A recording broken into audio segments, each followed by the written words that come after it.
Hi guys, tonight you stand barefoot on cold stone. The kind of cold that doesn't shock you all at once but seeps upward, slowly claiming your souls, your ankles, your sense of time. Above your head, somewhere far beyond this moment, a medieval castle lives its ordinary life. Footsteps cross a hall. A door closes. Maybe someone laughs. You don't see any of it. You are already beneath it. A narrow opening yawns in front of you, half swallowed by shadow. It smells faintly of damp earth and old limestone, with a trace of smoke that never quite left. You hesitate, because your body understands something your mind is still catching up to. This space was not built for comfort. It was built to disappear. You step down. The light behind you thins almost immediately, shrinking into a pale stripe that crawls across the stone floor and then gives up. Down here, sound behaves differently. Every movement feels louder than it should be.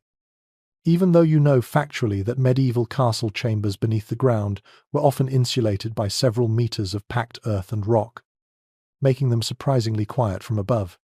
Still, your breath feels intrusive, as if the walls are listening. This is where the story really begins. Not in the Great Hall, not on the battlements, but here underneath everything that was meant to be seen. You probably won't survive this, at least not comfortably, and that's the point. So, before you get comfortable, take a moment to like the video and subscribe, but only if you genuinely enjoy what I do here. And if you're listening late at night, maybe tell me where you are in the world and what time it is right now. There's something fitting about sharing darkness across distances. Now, dim the lights and let yourself move forward. You run your hand along the wall as you descend, fingers brushing stone that was cut slowly, patiently, by people who did not expect to be remembered for this work. Medieval builders didn't dig underground because it was clever or mysterious. They did it because the surface was dangerous. Fire could race through timber roofs. Siege engines could shatter walls. And people, especially people, were unpredictable. Historians broadly agree that by the High Middle Ages, most major castles included some form of subterranean space beyond simple cellars. That's the mainstream fact. What those spaces were for is where certainty begins to dissolve. The steps end, and you find yourself in a low chamber where the ceiling presses down just enough to make you straighten your spine unconsciously. You notice how the air feels thicker here, cooler, steadier. Underground temperatures stayed relatively constant year-round, something medieval builders understood intuitively long before anyone measured it with instruments. Summer heat dulled, winter cold softened, but comfort was never the primary goal. This chamber doesn't announce itself. No carvings, no symbols, just stone, earth, and silence. That in itself is telling. Above ground, castles were designed to impress. Below ground, they were designed to be forgotten. You imagine the moment this space was first hollowed out. No dramatic ceremony, just a few trusted workers, chosen carefully, digging by lamplight, iron tools scraping rock, earth hauled away in small loads so no one would ask why so much soil was missing. A quirky detail that survives in some records suggests spoil was sometimes scattered into gardens or dumped into rivers at night to avoid suspicion. It's a small thing, but it hints at a mindset secrecy as habit, not exception. You pause, listening. Nothing. That absence of sound is almost unsettling. Above you, life continues. Down here, time seems to thicken, stretching itself around you. This is what underground chambers offered that towers and walls never could remove. From noise, from sight, from expectation. Some scholars still argue whether these earliest hidden chambers were planned from the castle's first design or carved later in response to specific threats. The stone doesn't answer. It rarely does. You take a few slow steps forward, noticing how the floor slopes ever so slightly. That's not an accident. Medieval masons understood water long before they understood hygiene. Drainage mattered. Dampness could rot stored goods, rust weapons, make air unbreathable. Even hidden chambers needed to function, at least minimally. Your foot brushes something uneven, a shallow groove in the stone, maybe where a wooden beam once sat, maybe part of a door mechanism now gone. Many underground rooms relied on simple but effective systems, a slab that slid into place, a trapdoor balanced with counterweights, a wall panel that could be nudged open only if you knew exactly where to press. Nothing flashy, just enough to fool someone who wasn't looking for it. And most people weren't. That's the thing about medieval castles. They were crowded. Servants, soldiers, craftsmen, family members, dozens. Sometimes hundreds of people moving through shared spaces. Hidden chambers worked not because everyone was sworn to secrecy, but because no one thought to question what wasn't visible. If a door wasn't obvious, it might as well not exist. You inhale slowly. The air smells older now. Less smoke. More earth. Somewhere above. A fire crackles, its warmth never reaching you. You feel the truth of underground living immediately. It separates you from comfort as much as it protects you from danger. There's an odd calm here, though, a kind of enforced stillness. In times of siege, when shouting, metal, and fear filled the courtyards, spaces like this offered a pause. Not safety. Exactly. More like postponement. One fringe theory suggests that some hidden chambers weren't meant to be used often at all, that they functioned as psychological reassurance for lords who feared betrayal. Knowing there was a place to vanish into, even if you never used it, might have been comfort enough. It's difficult to prove. But standing here, feeling the stone press in on you, it doesn't sound entirely unreasonable. You shift your weight, and a faint echo responds. The chamber is small, intimate. You're aware of your body in it, the brush of your sleeve against stone, the cool air against your face. Medieval architects rarely bothered to make these spaces comfortable because they weren't meant for long stays. Hours, maybe days, not lives. Still, people did stay, sometimes longer than intended. There's a tension in this place between planning and improvisation, between foresight and fear. You sense it in the uneven floor, the slightly mismatched stones, the way the chamber feels more practical than elegant. This wasn't a monk's crypt or a noble's tomb. It was infrastructure for uncertainty. You let your hand trail along the wall again, grounding yourself. Above, the castle presents power, order, permanence. Below, it admits vulnerability. That walls can fall, that fires spread, that enemies get in, and that sometimes the safest place is the one no one remembers to look. You stand there for a moment longer, breathing slowly, letting the quiet settle around you. The stone has absorbed centuries of fear, patience, and waiting. It doesn't release them easily. But if you listen closely, really closely, you can almost feel the intention behind it all. Not drama, not heroics, just survival. You remain below the castle floor, letting your eyes adjust to the dimness. And slowly you begin to understand something important. These underground chambers were not built out of fascination with secrecy. They were built because the world above was unreliable. You picture daily life in a medieval castle. Not the storybook version with banners fluttering and feasts stretching into the night, but the ordinary rhythm. Fires burned constantly. Candles tipped. Smoke crept into beams and thatch. One careless moment could turn an entire complex into flame. It is a well-established historical reality that fire was one of the greatest threats to any medieval structure, even those made largely of stone. Wood was everywhere. Floors, roofs, doors, furniture. Above ground, danger never slept. So you understand why digging down made sense. Below the surface, fire loses its teeth. Flames starve without air. Smoke thins. Heat disperses into earth instead of racing along ceilings. When castles added underground chambers, they were not just adding space. They were adding distance from catastrophe. You take a slow step, feeling how the ground remains firm beneath you. Earth does not panic. Stone does not run.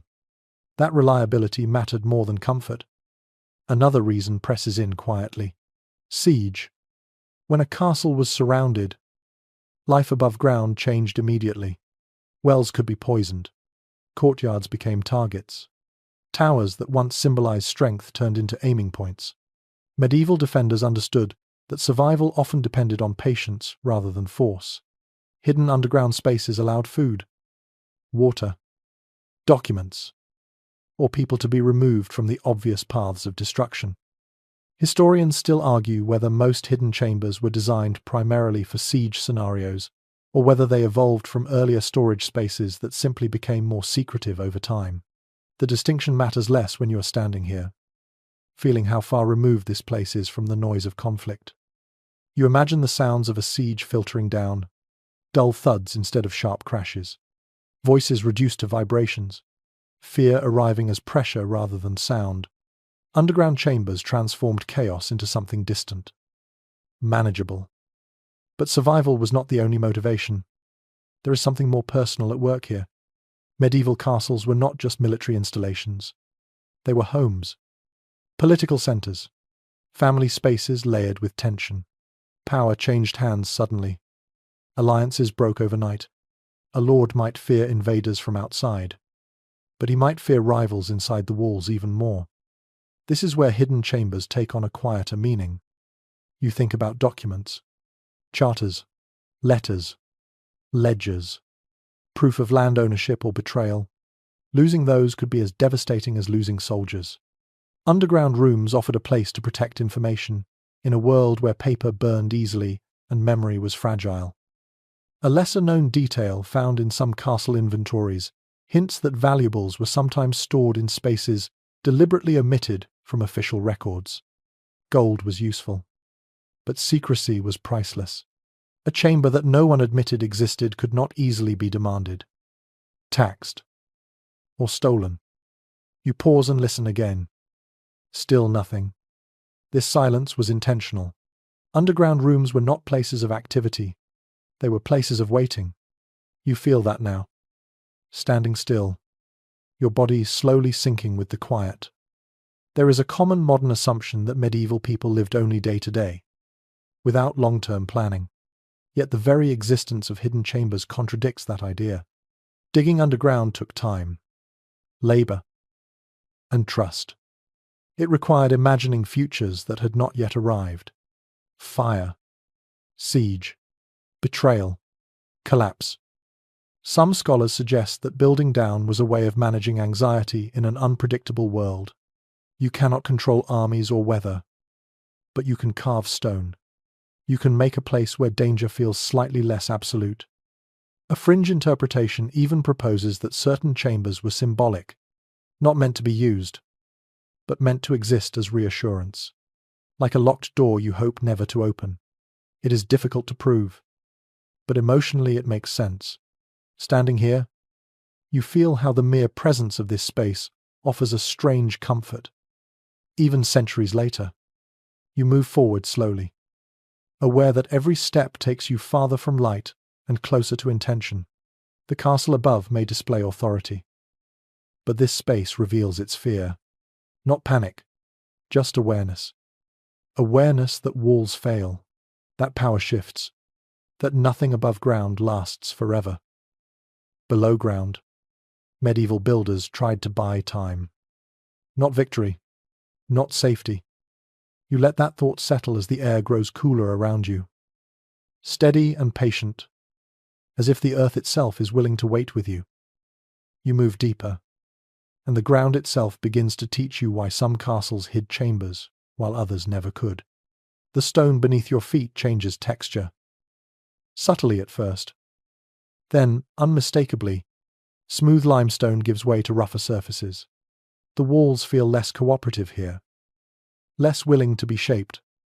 Medieval builders did not choose underground construction freely. The land decided first.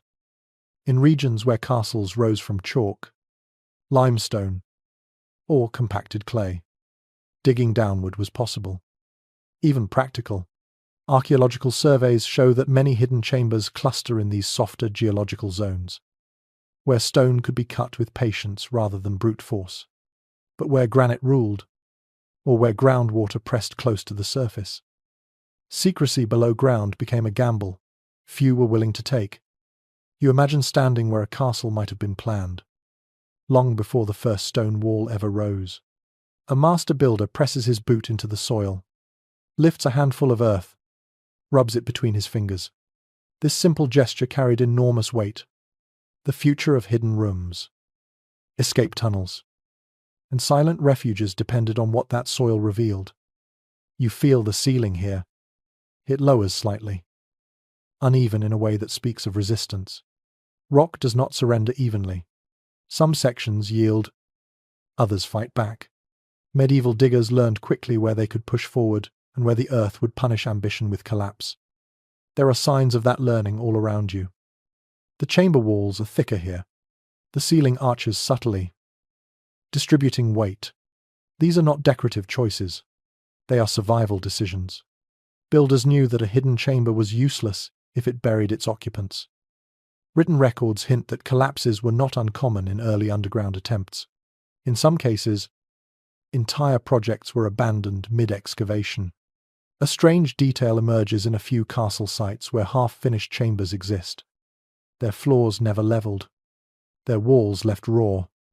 They suggest moments when caution finally outweighed fear. You pause, imagining the sound of stone cracking above workers' heads. The sudden silence, the decision to stop. Not every castle could afford that lesson. Water complicates everything. As you walk, the air grows faintly wetter, carrying a cool mineral scent. Medieval builders understood water instinctively, if not scientifically. They noticed where moss thrived, where soil stayed dark even in dry seasons. Digging below the water table meant constant flooding, rot, and sickness. In those places, secrecy had to find other forms. This explains why some castles relied on false walls, hidden staircases, or disguised closets instead of true underground chambers. The absence of hidden rooms does not mean a lack of fear or foresight. Sometimes it simply reflects an uncooperative landscape. There remains disagreement about how deeply medieval builders understood geology as a discipline. Some argue their knowledge was entirely experiential, learned through failure and repetition. Others point to remarkably consistent techniques across regions, suggesting a shared understanding passed between guilds. The truth likely sits somewhere between instinct and tradition, shaped by generations of trial. You run your fingers along a section of wall where the stone changes color. Darker, denser. This seam tells a story. At some point, digging became harder, slower, more dangerous. Decisions had to be made: continue and risk collapse, or stop and reshape the plan. In many castles, hidden chambers were shallow for this very reason. Not deep enough to vanish entirely, but deep enough to be overlooked. Secrecy did not always require depth. Sometimes it required restraint. You notice how the floor slopes gently upward now. This is deliberate. It keeps moisture from pooling. Water was an enemy underground, not just structurally but biologically. Damp spaces bred illness, mold, and foul air. Medieval builders might not have named these threats, but they recognized their effects. There is a curious pattern found in some surviving chambers. The most carefully constructed ones often sit slightly off-center from the castle above, not directly beneath the great hall or tower, but tucked under less important spaces. This reduced load, lowered collapse risk, and avoided attention during repairs or renovations. That choice also reflects something psychological. Hidden chambers worked best when they were not directly associated with power. A lord might expect secrets beneath his throne room. He was less likely to suspect them under a pantry or storeroom. You take another step, feeling the steady firmness beneath you. This chamber has survived centuries because someone respected the limits of the land. That restraint is easy to miss when imagining medieval ambition, but it is everywhere once you start looking. There is an odd, quiet confidence in this space. Not arrogance, But acceptance. Builders did not conquer the earth here. They negotiated with it. Some later historians wrestle with whether underground chambers were signs of advanced planning or of insecurity. Standing here, that debate feels incomplete. Planning and insecurity are not opposites. In a medieval world shaped by fire, siege, and betrayal, they often walk together. You sense that now, in the way the stone curves gently overhead, in the thickness of the walls, in the careful compromise between concealment and stability. This place exists because someone understood when to stop digging. You breathe in slowly, aware of how the air remains calm, unmoving. The earth above presses down, but it does so evenly, patiently. It has learned this space, just as the builders once did. And as you continue forward, you realize that secrecy underground was never just about hiding from enemies. It was about understanding limits, of land, of stone, of human control. The castle above may boast strength, but down here, survival depended on humility. You slow your steps as the passage narrows, and you become aware of how careful every movement must have been when this place was first made. Digging underground in a medieval castle was not loud work by accident. It had to be restrained, deliberate, almost polite. You imagine the tools first: iron picks, chisels, wooden wedges, mallets worn smooth by hands that understood rhythm. There were no explosions, no dramatic breakthroughs. Progress happened inch by inch. Stone was persuaded, not forced. Records from several castle sites suggest that excavation often took place at night or during periods of routine noise above, when hammering would blend into daily life. Silence was not always possible, but discretion always mattered. You pause and listen again. Even now, sound behaves strangely here. A shuffle echoes too long. A breath seems amplified. Medieval diggers learned this quickly. Underground, noise does not escape upward easily, but it does linger. A careless strike could carry along stone and give away activity to anyone who knew how to listen. So the work slowed. You picture workers pausing often, tools held mid-air, waiting for echoes to fade, waiting for the castle above to creak, cough, or stir, giving cover to the next careful blow. This was not brute labor. It was patience practiced under pressure. The detail that still surprises modern researchers is how spoil was handled. Earth and broken stone could not simply be piled nearby. That would raise questions. In some documented cases, soil was mixed into existing embankments or gardens. In others, it was carried out in small amounts and scattered far from the site. The effort to hide evidence often exceeded the effort to dig itself. You brush your fingers along a wall where tool marks remain faintly visible. They are shallow, repetitive, almost gentle. These marks tell you that speed was never the goal. Control was. Lighting mattered too. Torches smoked heavily and consumed oxygen quickly. In confined spaces, that could turn dangerous fast.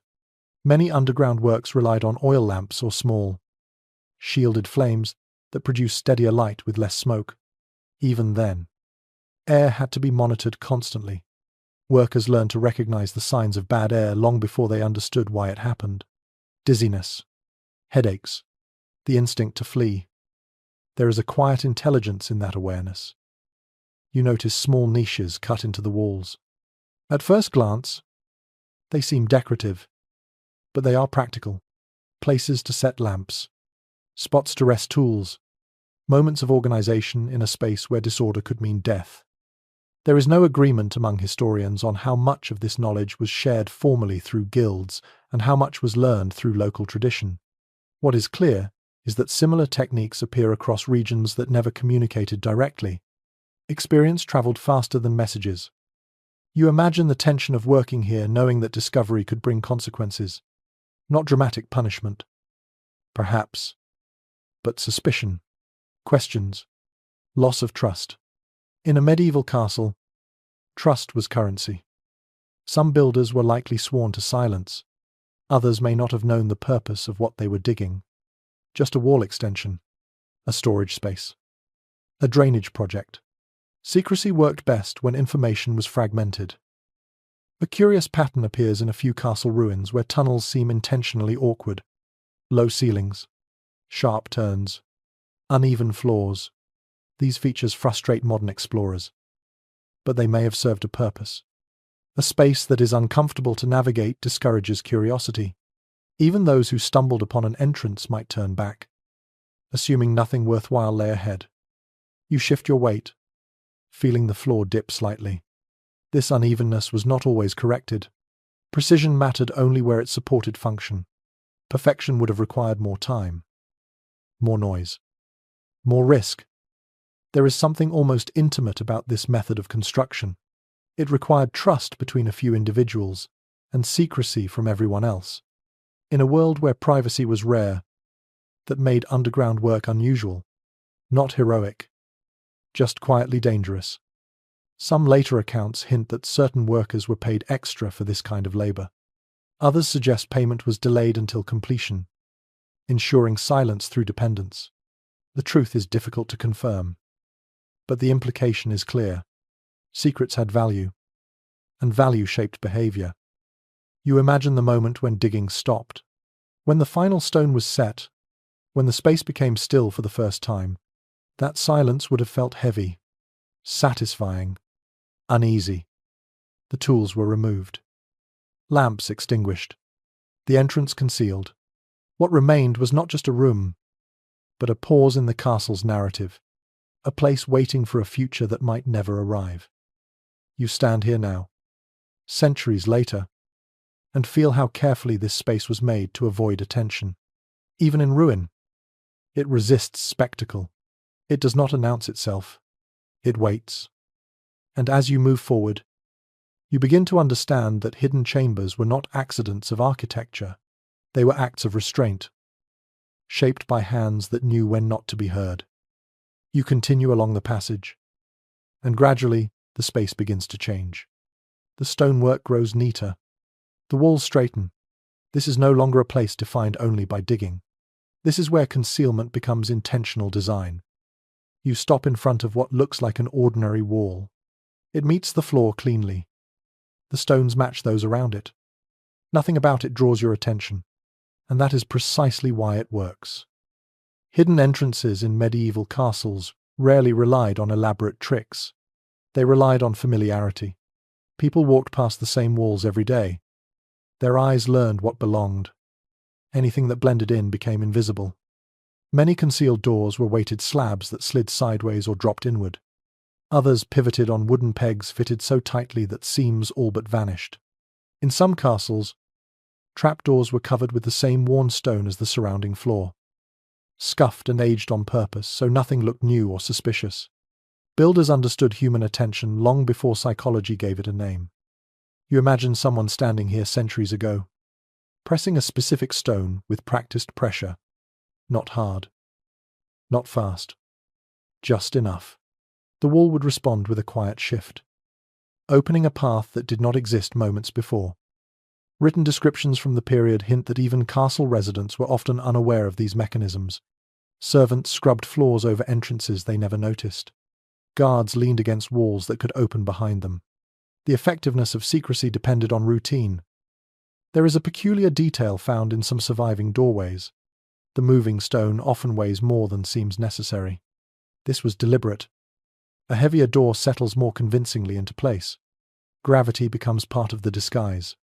When closed, it feels final, permanent. You run your fingers along the surface, searching for seams. Your hand finds nothing. That tells you how carefully this was done. Precision mattered here more than speed ever did during excavation. Builders favored simplicity because complex mechanisms failed. Wood swelled, metal rusted, dirt crept into joints. A hidden door that worked only once was useless. Many relied on balance rather than force. Counterweights concealed within walls. Slopes that allowed gravity to assist opening and closing. There is ongoing disagreement about how often these entrances were tested. Some believe they were opened regularly to prevent seizing. Others think they remained untouched for years. opened only in moments of crisis. Both interpretations have merit. The stone does not keep a schedule. You picture the tension of that moment. The decision to open what should remain closed. The hesitation before revealing a secret that could not be hidden again. Some entrances were disguised as fireplaces. Others hid behind hanging tapestries or beneath staircases where shadows did most of the work. In a few castles, doors were carved into walls that already curved, making seams nearly impossible to spot unless you knew exactly where to look. A strange but telling observation appears in a handful of ruins. The most cleverly hidden doors are often found in the least prestigious rooms. Storage spaces, pantries, narrow service corridors. Power rarely hid its secrets where it displayed itself. You take a slow breath. The air here smells drier, cleaner. That suggests movement. Doors that opened occasionally. Spaces that were meant to connect, not merely exist. There is also evidence that some entrances were intentionally awkward to use, requiring a specific sequence of movements. A press here, a lift there, a step back at just the right moment. This reduced the chance of accidental discovery and ensured that only those trained could access what lay beyond. You imagine how this knowledge was passed on. Quietly, in whispers, perhaps only once. A father showing a son, a lord instructing a trusted steward. Knowledge that lived in bodies and memory rather than on paper. Later historians continue to puzzle over why some hidden entrances are far more elaborate than others. One possibility is status. Another is paranoia. Or perhaps the answer is simpler. Some builders were just better at hiding things. You step back and look at the wall again. It has returned to being nothing. Just stone. Just part of the castle's skeleton. That is the brilliance of it. Hidden chambers did not rely on darkness alone. They relied on expectation, on the human tendency to stop looking once we think we understand a place. And as you move forward, leaving that invisible door behind, you carry the quiet realization that secrecy in medieval castles was less about magic and more about understanding how easily the eye can be fooled. You step through the concealed threshold and feel the air change almost immediately. It is cooler here, steadier, carrying a faint trace of stone dust and old smoke. This is the point where survival becomes practical. A hidden chamber without air or light was not a refuge. It was a trap. You pause and breathe slowly, noticing how the air moves, or rather how it barely moves at all. Medieval builders did not understand oxygen, but they understood suffocation. They learned through experience that people grow weak quickly in sealed spaces. So they carved solutions quietly into the structure of the castle itself. Somewhere above you, a narrow shaft runs upward. It is not wide enough to crawl through, not wide enough to invite curiosity, just wide enough to let the chamber breathe. These ventilation channels were often disguised as natural cracks or worked into existing architectural features like wall joints or drainage paths. From the outside, they looked accidental. From the inside, they were life.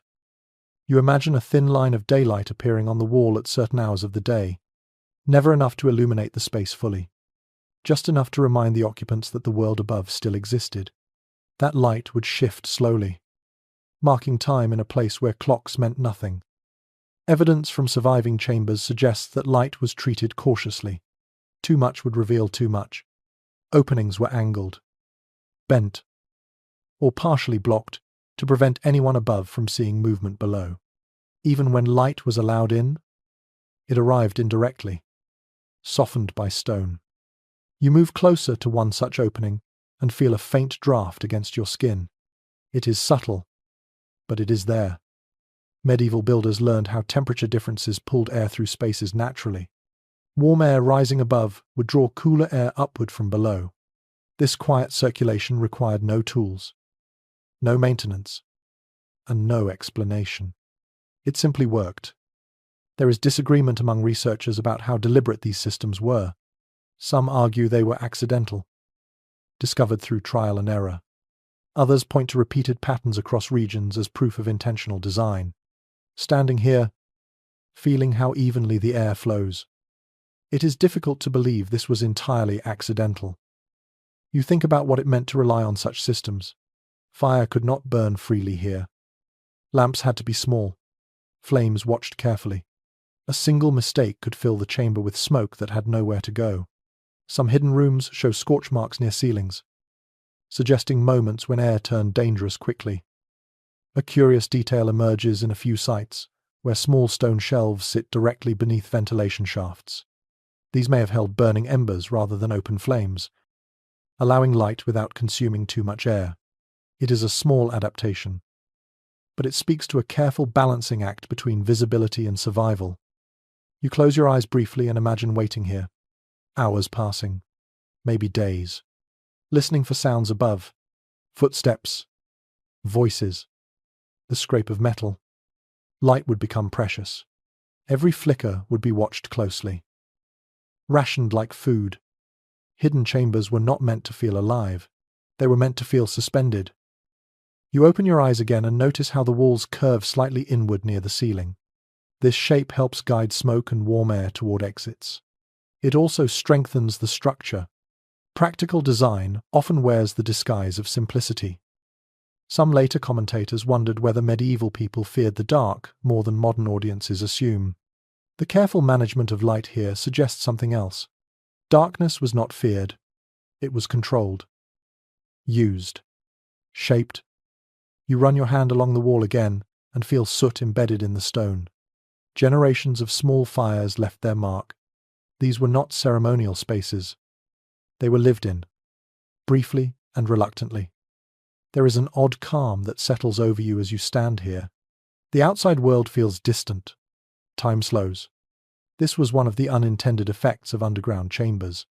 They insulated not only against danger, but against urgency.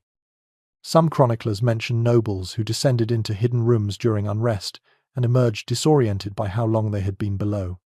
Without sun or sound, time became unreliable. This disconnection could be soothing or terrifying, depending on the person. You imagine a child here, told to stay quiet, a mother counting breaths, a guard listening for signals from above. Light would become a language. A raised lamp might mean safety. Darkness might mean waiting. There is also evidence that some chambers were equipped with reflective surfaces, pale stone or polished metal, placed deliberately to spread limited light further. These small choices reveal an understanding of space that feels surprisingly modern. You step back and look around once more. The chamber does not glow. It does not comfort. It simply allows you to exist. That was enough. In a world where survival often depended on visibility and display, these underground spaces inverted the rules. They rewarded stillness, quiet, patience. Light was no longer something to chase. It was something to manage carefully. You take a slow breath, feeling the steady air fill your lungs, and realize that down here, life continued not because of strength, but because of restraint. You leave the chamber slowly, following a passage that bends rather than stretches straight. This curve is not decorative. It is cautious. Straight lines invite speed. Curves invite attention. As you walk, you begin to sense something subtle but important. This underground space does not feel random. It feels organized, almost mirrored. The deeper you go, the more you realize that what exists below echoes what exists above. Medieval castles were not chaotic piles of stone. They followed patterns. Courtyards aligned with halls. Towers balanced walls. And beneath all of that, in some castles, a second structure quietly followed the first. Narrow tunnels paralleled corridors. Small chambers sat beneath rooms of importance. This was not coincidence. It was planning done in whispers. You imagine standing in the great hall above. Long tables, firelight, voices rising and falling. Beneath your feet, this passage runs almost directly under that space, though offset just enough to avoid heavy loads. The castle had a spine, and this was its shadow. Evidence from excavation reports shows that some underground passages align closely with staircases and service routes above ground. This alignment allowed trusted individuals to move unseen between critical points. Not quickly, not comfortably, but discreetly, You slow your pace, feeling the walls narrow slightly. This was never meant for crowds, only a few bodies at a time. Control mattered more than convenience. Some historians point out that castles which developed complex underground routes often did so gradually. A storage cellar extended here. A drainage channel widened there. Over time, these practical spaces connected, forming a quiet network beneath the visible structure. What began as utility slowly became strategy. You run your hand along the wall and feel where stone changes shape. Rough patches where older work meets newer cuts. This is not a single plan executed at once. It is a conversation across generations, each addition responding to new fears, new needs. There is a strange intimacy to that idea. Builders who never met still cooperated. One left space, another filled it. One avoided a load-bearing wall. Another followed that decision centuries later. You imagine how knowledge of these passages was shared. Not with maps, not with diagrams, with memory, with guided walks. A steward leading a successor through the dark, saying little, letting the body remember the turns. Maps existed, of course, but rarely for spaces like this. Underground routes thrived on absence from paper. A path that could not be drawn, could not be stolen. A curious observation emerges from several sites where underground passages stop abruptly beneath certain rooms. No continuation, no explanation. These dead ends puzzle modern researchers. Were they abandoned plans? Or deliberate traps? Or simply places where fear outpaced ambition? You stop at one such junction. The passage ends in a blank wall. Stone meets stone with finality. You feel a faint disappointment, followed by relief. Not every path should continue. Some later accounts suggest that these underground networks were less about escape and more about control of movement. They allowed castle lords to appear unexpectedly, to vanish quietly, to observe without being seen. Power did not always announce itself. Sometimes it listened from below. You imagine footsteps above you now, their rhythm softened by earth and stone. The sound arrives as vibration rather than noise. Underground. You do not hear events. You sense them. This shadow architecture had limits. It could not support armies. It could not replace walls. But it offered options. And options were everything. There is debate about how often these passages were actually used. Some show clear signs of wear. Smoothed floors. Polished edges where hands brushed stone repeatedly. Others appear almost untouched, as if built for futures that never arrived. You stand between those possibilities now. A passage worn by necessity, another preserved by luck. You notice how the ceiling height shifts subtly as you move. Lower in places where secrecy mattered most. Higher where storage or brief gatherings might occur. These changes guided behavior without instructions. You walked slower where danger was greatest. You stood taller where waiting was expected. It is easy to imagine panic underground, but these spaces were designed to manage fear, not amplify it. Clear paths, predictable turns, familiar textures, all of it worked together to keep people calm when the world above was anything but. Some castle ruins reveal ventilation shafts placed at intersections of underground routes. This suggests these junctions were intentional meeting points, places to pause, to listen, to decide. You pause now, letting your breathing slow. The passage feels less like a tunnel and more like a vein, carrying movement quietly, sustaining the body of the castle without drawing attention. As you move on, you realize something important. These underground networks were not mistakes or afterthoughts. They were parallel systems, less visible, less celebrated, but just as carefully considered.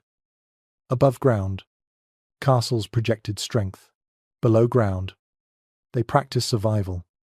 And in that contrast, you begin to understand the full shape of medieval power, not just what stood tall, but what stayed hidden, steady, and ready to endure. You slow as the passage opens into a wider room. And something about this space feels different immediately.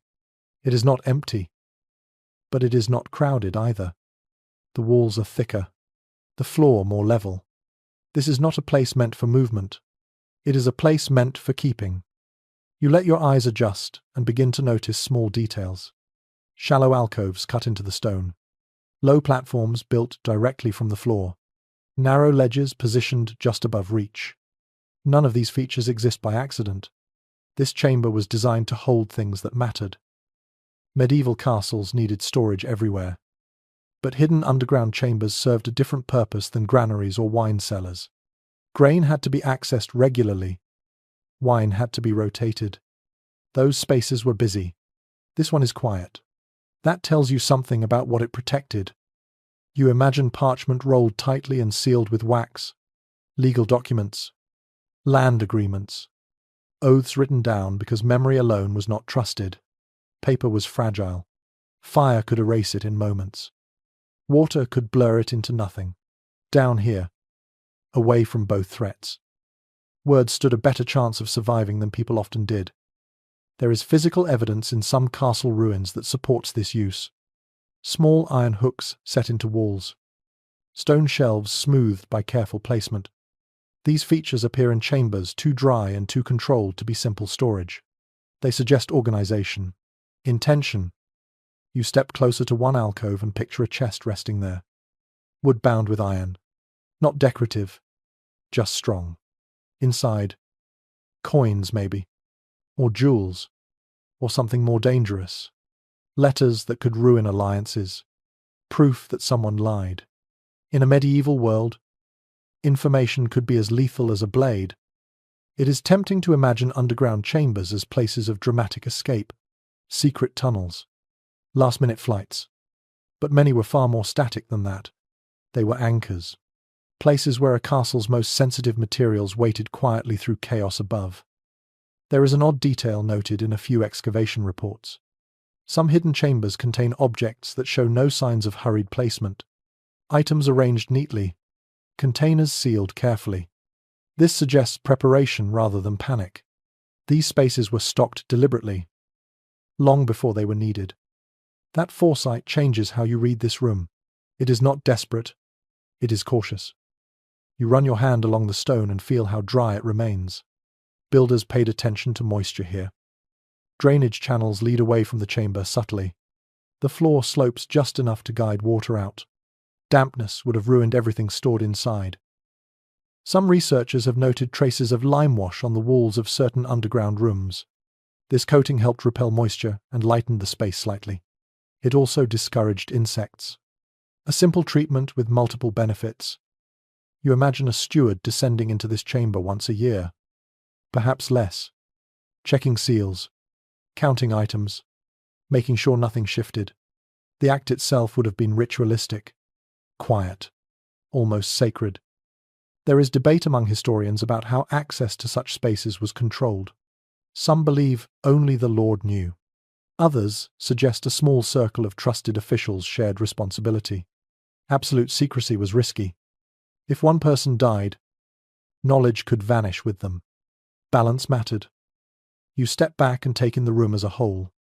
It does not feel like a hiding place for people.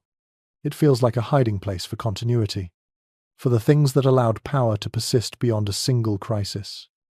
A curious fringe observation comes from castles, where similar chambers exist but contain nothing of value. No hooks, no shelves, just empty space.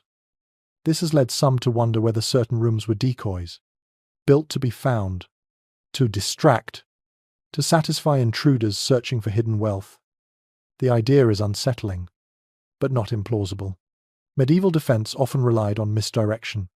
A discovered chamber that contained nothing might convince attackers there were no deeper secrets. You imagine the disappointment of someone forcing their way inside only to find bare stone. The relief of those above knowing the real treasures lay elsewhere. You breathe slowly, feeling how the air remains still here.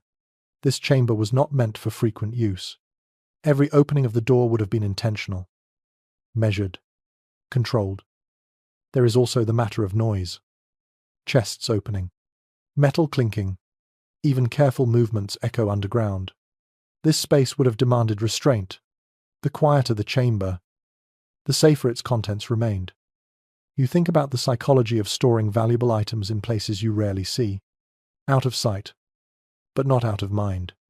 It requires trust, not in people, but in stone. Some later historians struggle with the idea that medieval castles invested so much effort in protecting objects rather than lives.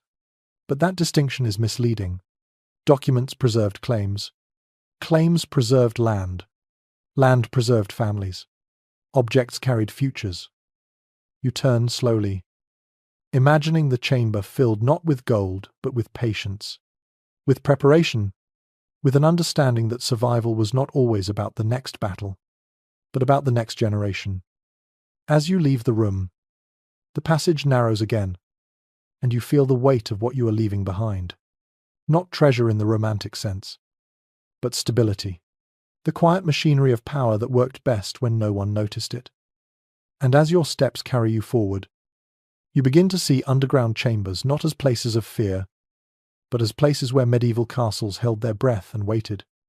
You move onward, and the air shifts again, carrying a faint scent of ash that seems to have soaked into the stone long ago. This passage feels closer to danger, as if the walls themselves remember heat and impact. Underground chambers did not exist in isolation.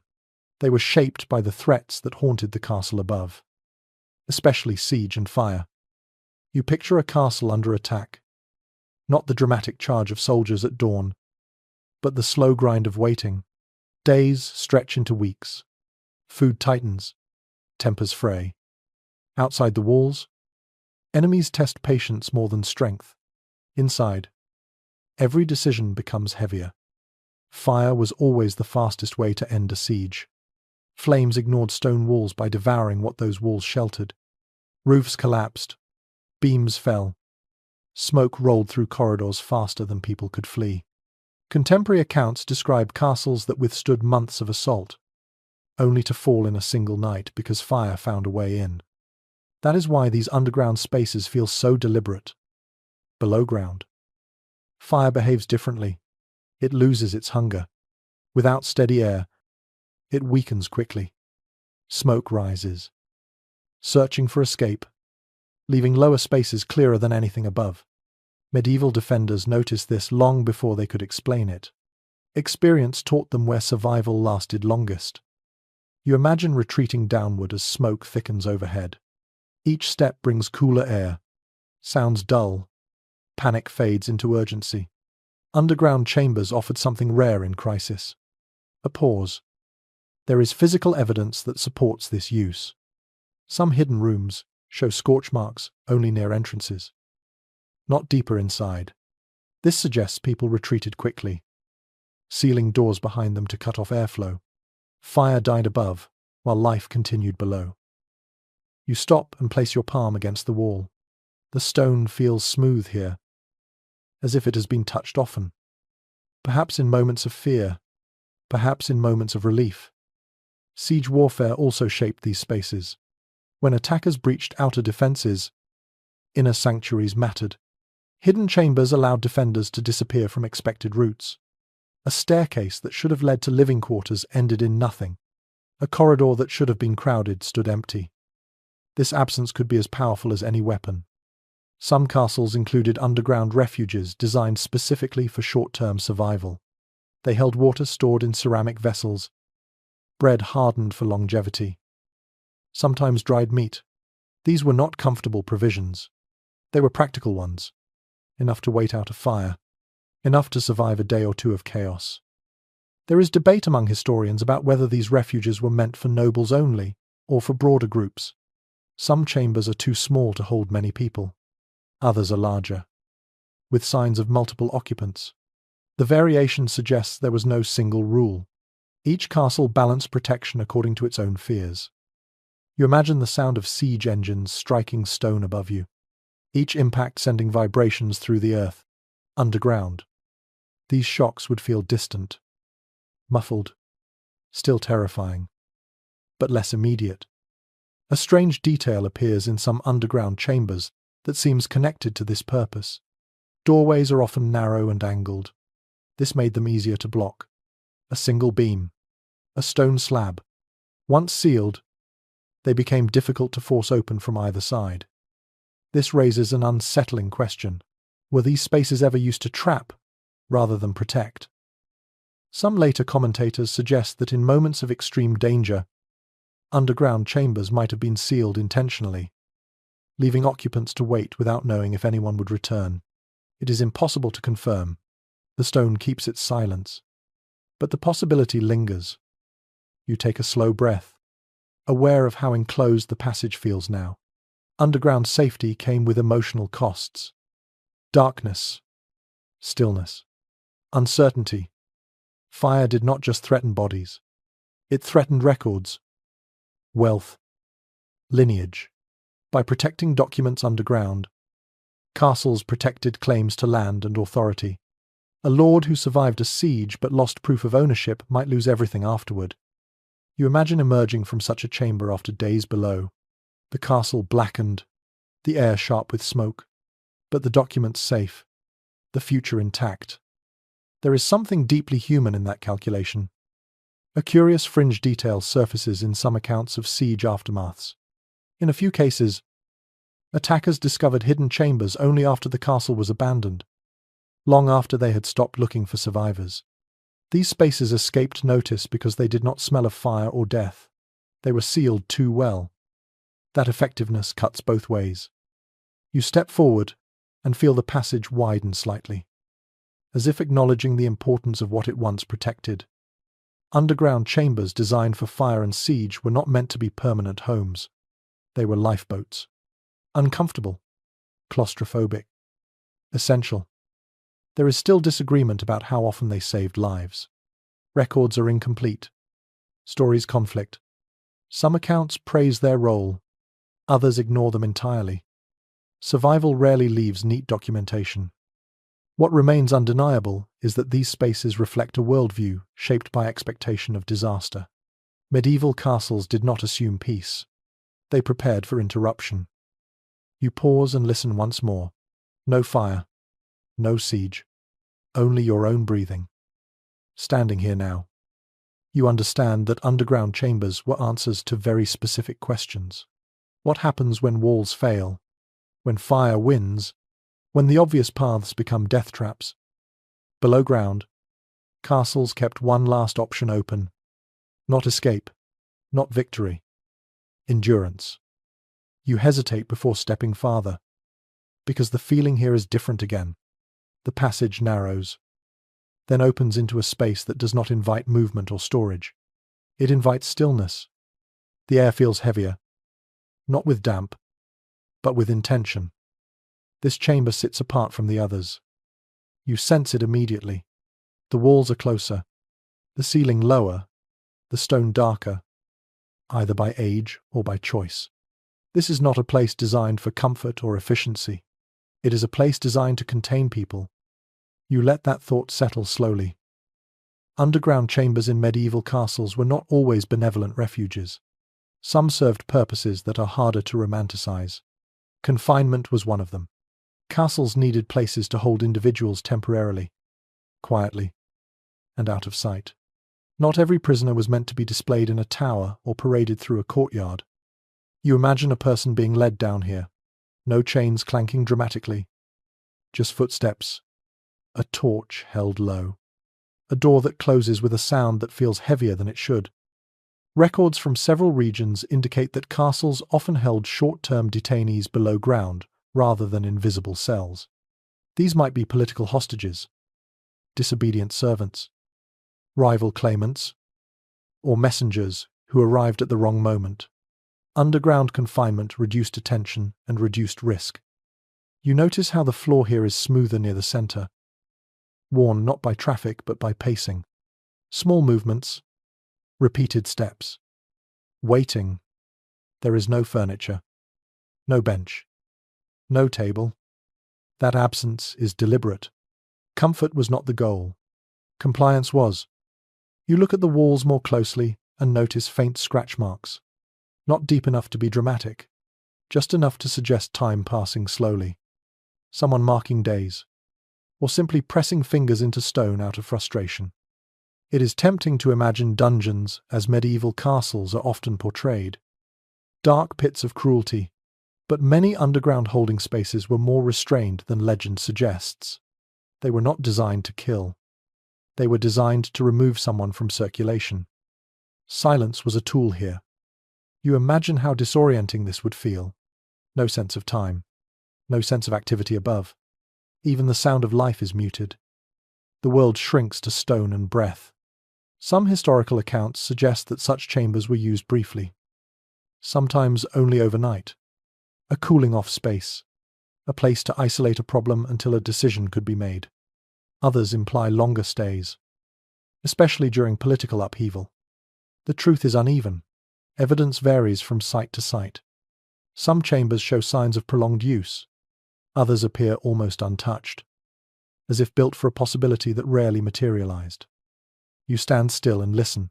The quiet here is not peaceful. It is controlled. A curious observation emerges in some castle ruins, where these chambers include small openings near the ceiling that do not align with ventilation systems. They may have been designed to allow sound to travel in, but not out. Voices above drifting faintly down, reminders of life continuing without you. That detail changes how you feel in this space. It is not complete isolation. It is selective connection. You imagine being held here during a siege, uncertain whether danger or negotiation will decide your fate. Underground chambers like this could serve both as refuge and as containment. The line between protection and imprisonment blurred easily in moments of crisis. This ambiguity is difficult for modern observers. We like clear categories: safe or dangerous, refuge or prison. Medieval architecture rarely respected such simplicity. You think about who decided how these spaces were used. A lord, a steward, a commander under pressure. Decisions made quickly, guided by fear as much as strategy. Some later writers wrestle with whether underground chambers were more often used to protect loyal people or to neutralize threats. The evidence refuses to lean clearly in either direction. Both uses appear again and again, sometimes within the same castle. You take a slow breath, feeling the air settle in your lungs. It is breathable. That matters. This space was not meant to execute quietly. It was meant to hold. There is a strange restraint in that. You imagine the door opening after hours or days, light flooding in briefly, a decision reached. Release, transfer, or something worse. The chamber itself remains unchanged, indifferent to outcomes. You step back toward the passage, and the feeling eases slightly. Movement returns. Options return. This chamber does not follow you. It stays behind, doing what it was built to do. As you leave, you realize something uncomfortable. Underground chambers were tools. Like any tool, they reflected the intentions of those who used them. Protection and cruelty often shared the same walls. And as your footsteps carry you forward, you understand that secrecy below ground did not guarantee safety or mercy. It guaranteed control. In medieval castles, control was often the difference between survival and disappearance. You move on with a quieter step now, as if the stone itself has asked for restraint. The passage angles downward again, and the air grows slightly drier. This part of the underground feels purposeful in a different way, less communal, more selective. You begin to sense the logic of escape. Medieval castles were built with confidence, but also with suspicion. Loyalty was expected, yet betrayal was always possible. A lord trusted his walls, but he trusted people far less. That understanding shaped what came next. Some underground chambers were connected to routes that did not loop back into the castle at all. They led outward. Slowly, indirectly, away from noise and attention. These were not heroic tunnels meant for dramatic flight under moonlight. They were quiet exits, designed to remove a single person from danger without spectacle. You imagine the planning involved, choosing a direction that avoided wells, roads, and obvious landmarks, digging long enough to reach safety, but not so far that collapse became likely. Every meter added risk. Evidence from surviving tunnel systems suggests these routes were narrow and deliberately uncomfortable. Low ceilings forced you to stoop, Uneven floors slowed movement. This was not oversight. Speed was not the goal. Control was. An escape route that encouraged haste invited mistakes. A slow route encouraged caution. You picture a noble descending alone or with one trusted companion. No entourage. No guards clanking behind. Just a lantern shielded carefully. Its light kept low. The tunnel absorbs sound. The castle above continues its routines, unaware that power is slipping quietly away. There are written hints in medieval chronicles of rulers who vanished during unrest and reappeared weeks later, far from their original strongholds. The accounts rarely describe how they escaped. That absence speaks volumes. You pause where the passage bends sharply. This turn hides what lies ahead and what lies behind. A defensive choice. If someone followed, they would not see you until it was too late. Some scholars suggest that many supposed escape tunnels were never used. Built in fear, maintained in hope, forgotten in peace. That idea feels plausible. Building a way out does not mean you will ever need to take it. Still, the tunnels existed. You run your hand along the wall and feel where the stone is smoother. This route has been used. Not often, but enough to leave memory in the surface. There is an odd pattern found in a few castle sites where escape routes pass close to other underground chambers without connecting to them. Walls separate them by only a few feet. This suggests a hierarchy of secrecy. Not all secrets were meant to overlap. You imagine how knowledge of these routes was guarded. Perhaps only the Lord and one trusted advisor knew the full path. Others might know only fragments. Enough to help, not enough to betray. This compartmentalization of knowledge mirrors the architecture itself. Nothing here is simple. Nothing is shared freely. The passage grows tighter, then widens again. You sense fresh air. Not open air, but something closer to it. The earth thins. The stone changes texture. You are approaching the edge of the castle's influence. Escape routes often emerged in unremarkable places. A copse of trees. A ditch. A hollow that looked like nothing at all. Safety depended on anonymity. A curious detail appears in some exit points where stones were arranged to fall inward after passage, disguising the opening. Once used, the tunnel could erase itself. One escape.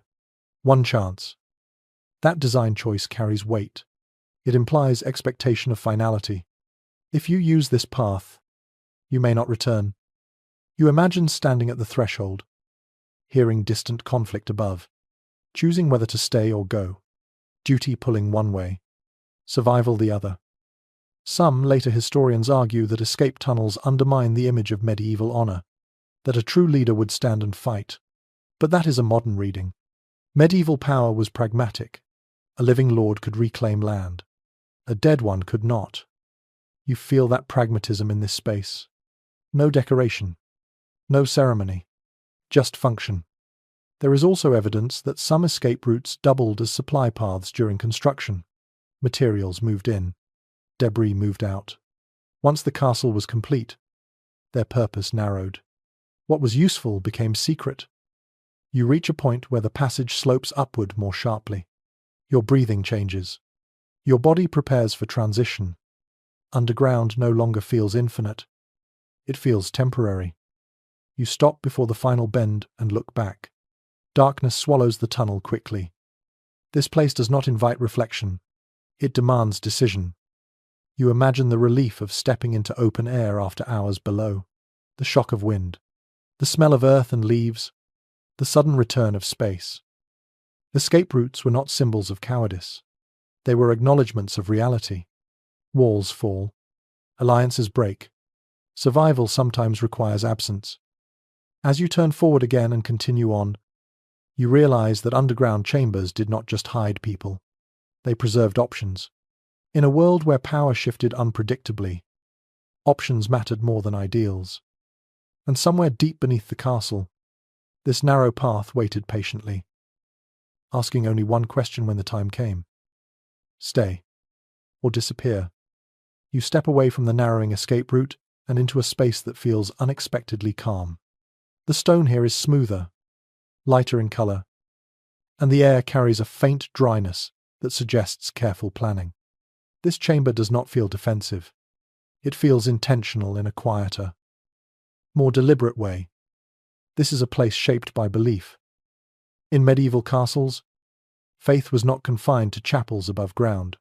Religion threaded through every layer of life, including the hidden ones. Underground chambers were sometimes used to protect objects that carried spiritual weight, especially during times of unrest. When armies moved and loyalties shifted, sacred items needed places that fire and theft could not easily reach. You imagine a small wooden chest resting against the wall. Inside, perhaps a relic wrapped in cloth, a fragment of bone, a sliver of wood said to come from a holy cross. Whether these objects truly held divine power mattered less than the belief that they did. Belief shaped behavior, and behavior shaped architecture. There are accounts of castles sheltering religious treasures during invasions, particularly when nearby monasteries were threatened. Stone rooms below ground offered protection that churches made of timber could not. These chambers became temporary sanctuaries, removed from ritual but not from reverence. You notice shallow carvings along one wall, not decoration, but marks left by repeated contact. Hands touching stone in moments of quiet prayer, knees resting where the floor dipped slightly. This space was not meant for ceremony. It was meant for waiting. Some underground rooms show traces of pigment on the walls. Faded reds, soft whites, lime wash mixed with mineral colors. These were not attempts at beauty. They were attempts at calm. Color changes how a space feels, even in near darkness. There is uncertainty about how often these chambers were used for worship rather than storage. Some researchers believe they were primarily vaults. Others suggest moments of prayer happened whenever people waited underground for danger to pass. The truth likely shifts with circumstance. Fear often brings faith closer. You stand still and listen. The silence here feels different from other chambers. Less heavy, less tense. It carries patience rather than control. You imagine a priest descending quietly with a single lamp, checking on a relic hidden away during siege. The act itself would have been reassuring, proof that something sacred remained untouched, even if the world above burned. A curious detail appears in a few castles, where underground chambers contain small stone basins with no clear drainage. These may have held holy water, refreshed periodically, or they may have been symbolic, representing purification rather than use. The stone does not explain itself. You think about how medieval people understood protection. Walls defended bodies. Faith defended meaning. Underground chambers allowed both to persist in silence. There is something deeply human about hiding what you cannot replace. Relics, texts, symbols. These carried continuity across generations. Losing them felt like losing the past and the future at once. You take a slow breath and feel how this chamber invites stillness. Not enforced, chosen. Some later observers struggle to reconcile secret underground spaces with religious devotion, imagining faith as something that demands openness. Medieval practice did not see a contradiction. Sacred things were powerful precisely because they were guarded. You imagine emerging from this chamber after danger passed, carrying a relic back into light, restoring it to a chapel. The underground did not replace faith. It preserved it. You turn slowly, letting the quiet settle. This place does not feel forgotten. It feels reserved. As you leave the chamber, the passage tightens again, and the stone grows darker. The calm fades gradually, replaced by the familiar sense of caution that defines most underground spaces. Yet something lingers, a softness, a reminder that not every hidden chamber existed because of fear alone. Some existed because people wanted to protect what gave them hope. And as your footsteps carry you onward, deeper beneath the castle, you understand that secrecy below ground was not only about survival of bodies and power, it was also about survival of belief. You move forward again, and the passage softens in a way that is difficult to describe at first. The walls do not press in quite as tightly. The air feels less sharp. This space was shaped with bodies in mind, but not armored ones. Smaller, Quieter. You realize who this place was for. When danger rose above ground, underground chambers became places of waiting for those least able to fight or flee. Women, children, the elderly. Those whose survival depended not on strength, but on remaining unnoticed. You imagine being guided here in low light, a hand on your shoulder, a whispered instruction to stay close. No running, no talking. The urgency is real, but it is wrapped in calm. Panic would carry sound too easily. These chambers were not designed for long-term comfort, but they were shaped to reduce fear. Corners are rounded, floors are smoother. The ceiling rises just enough to allow standing without stooping. These details matter when you are asking people to wait in silence for hours or days. Evidence from some castle sites suggests that mats or simple bedding once lay here. Straw, wool blankets. Nothing permanent, just enough to soften stone and muffle movement. Traces are faint, but they repeat often enough to form a pattern. You pause and listen, imagining the sounds that once filled this space. Soft breathing, a child shifting in sleep, a hushed voice offering reassurance. Underground. Every sound feels louder to the person making it, even when it does not travel far. You imagine the discipline required to remain quiet when fear presses in. Children taught early to still themselves. Mothers learning to read danger through vibration rather than sound. Waiting becomes a skill. There is a subtle slope in the floor that leads toward a drainage channel. Practical. Necessary. People waiting underground still needed to drink water, to eat, to manage waste quietly. This was not spoken of openly, but it was accounted for. Some later commentators assume medieval castles did not plan for the comfort of non-combatants. These spaces challenge that idea. They show awareness, not generosity, but responsibility, protecting heirs and families' protected futures. You think about the emotional weight carried here. Adults suppressing fear so children would not absorb it. Time stretching without markers. Light rationed carefully so faces could still be seen when needed. There are no marks of chains or restraints here. That absence matters. This was not containment. It was shelter.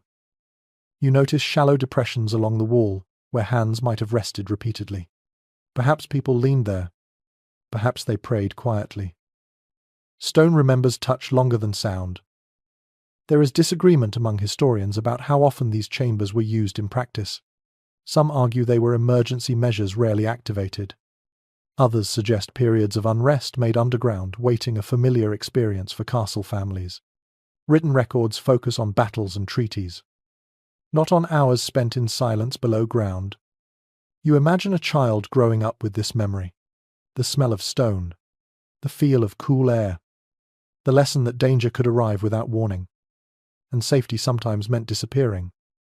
A curious detail appears in some chambers where small decorative elements exist, not elaborate carvings, but simple shapes scratched into stone. Circles, lines, marks that feel personal rather than official, perhaps made by children, perhaps by adults trying to pass time quietly. These marks humanize the space. They remind you that underground chambers were not abstract defenses. They were lived in, however briefly. You step slowly, careful not to disturb the imagined stillness. Even now, centuries later, the room seems to ask for quiet. Some medieval guides written for noble households mention rehearsals for emergencies, instructions for where family members should go, who should guide them, what to carry. These rehearsals were likely uncomfortable, but they turned fear into routine. Routine kept people calm when it mattered most. You imagine a mother memorizing the path in the dark, counting steps, learning turns by feel rather than sight. This knowledge would be passed down, not written, held in the body. There is a tenderness to that kind of preparation. It acknowledges vulnerability without surrendering to it. You take a slow breath and feel the steadiness of the air. Underground chambers like this did not promise safety. They offered a chance to wait out violence, a chance to keep the most fragile lives intact while decisions were made above. As you move on, the passage narrows again. and the softness recedes. But the memory of this space stays with you, a reminder that medieval castles were not only engines of war and power, they were also places where people tried, quietly and imperfectly, to protect one another. And beneath the stone and strategy, that effort still echoes, faint but persistent, in the cool silence you leave behind. You move onward, and almost without noticing, your awareness shifts from sight to sound, or rather, to the absence of it, underground. Hearing becomes less about noise and more about interpretation. You pause and stand still. The silence here is not empty. It is layered. It carries weight. Above ground, sound travels freely. Voices bounce off walls. Footsteps echo down corridors. Underground, everything changes. Stone absorbs. Earth muffles. What reaches you does so slowly. Softened. Stripped of detail. You do not hear words. You feel presence. Medieval builders understood this intuitively. They learned how sound behaved below the surface by listening, by waiting, by paying attention to what could and could not be heard. This knowledge shaped the placement of chambers and passages as much as stone and soil did. You imagine standing here during a siege. The clash of metal above would not arrive as sharp noise, but as dull vibration, a tremor through the floor, a pulse through the walls.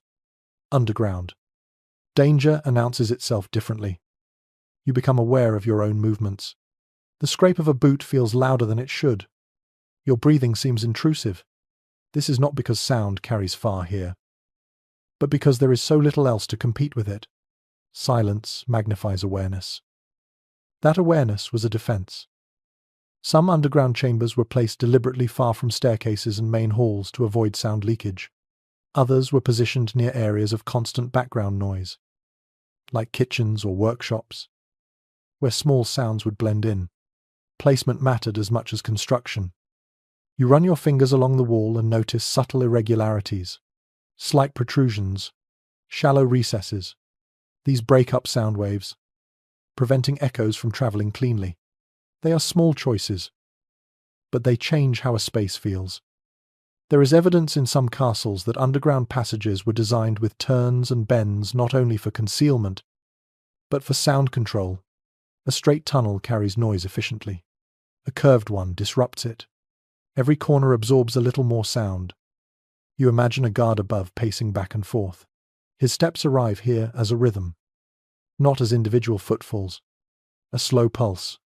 From that pulse, someone waiting underground could judge distance, direction, and even mood. Listening became a skill. People learned to distinguish between familiar and unfamiliar vibrations. The steady movement of servants, the heavier tread of armored boots, the irregular shudder of siege engines. Underground, information arrived through the body rather than the ear. You notice how the ceiling here lowers slightly, bringing sound closer. In narrower spaces, even quiet movements feel amplified to the person making them. This encouraged stillness. Underground chambers trained behavior without instruction. Some chambers include shallow niches or stone benches positioned against walls rather than in the center. This reduced sound from shifting weight and allowed people to lean rather than pace. Even rest was shaped by acoustics. There is disagreement among researchers about whether medieval builders consciously understood acoustics as a concept. What is clear is that they understood effects. They noticed what worked. They repeated it. You imagine children being taught to move slowly here, to place feet carefully, to breathe through noses rather than mouths, not because anyone explained sound physics, but because experience demanded it. A curious detail appears in a few underground spaces, where floors are layered with compacted earth rather than bare stone. Earth absorbs sound better. It also softens footfalls. This choice sacrificed durability for quiet. You pause again, letting your breathing slow until it blends with the stillness. This is what waiting sounded like. Almost nothing. Above, a door closes. You feel it rather than hear it. The vibration travels down the stone, arrives faintly, then fades. Underground. Events announce themselves and then disappear quickly. This fleeting quality made listening difficult but also reassuring. Noise that did not persist was less likely to be danger. You think about how fear changes hearing, how the body strains for information. Underground chambers forced people to recalibrate, to trust subtle cues rather than obvious ones. Some accounts from later periods mention people mistaking natural shifts in the earth for approaching enemies. Stone settling, water moving through soil. The underground never stays perfectly still. Learning its rhythms was essential to avoid panic. You imagine a night spent here. Eyes closed, counting breaths, listening to the castle sleep. Underground. Sleep comes differently. Not in full rest, but in drifting awareness. Half listening, half dreaming. This space feels like that. Not fully awake, not fully asleep.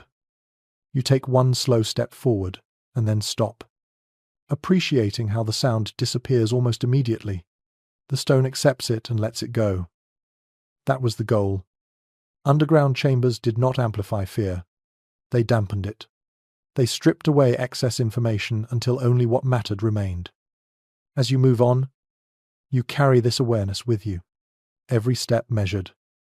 Every breath deliberate. You understand now that survival below ground depended as much on listening as on hiding. And in this quiet, shaped carefully by stone and patience, medieval castles learned how to hear danger without inviting it closer. You feel the temperature before you fully notice it. Not a sudden chill, but a steady presence that settles into your skin and refuses to leave. Underground. Cold does not arrive dramatically. It waits. This is the kind of cold medieval builders expected. Constant, predictable, unmoved by seasons or weather above. Stone holds temperature with stubborn loyalty. And down here, it favors coolness. You rub your hands together slowly, imagining how people once coped with this environment. Underground chambers offered protection, but warmth was never part of the promise. In summer, this coolness would have been a relief. In winter, it became another test of endurance. Evidence from excavations shows that underground spaces often stayed several degrees warmer than the open air during harsh winters, yet colder than any room with an active hearth. This balance made them survivable but uncomfortable.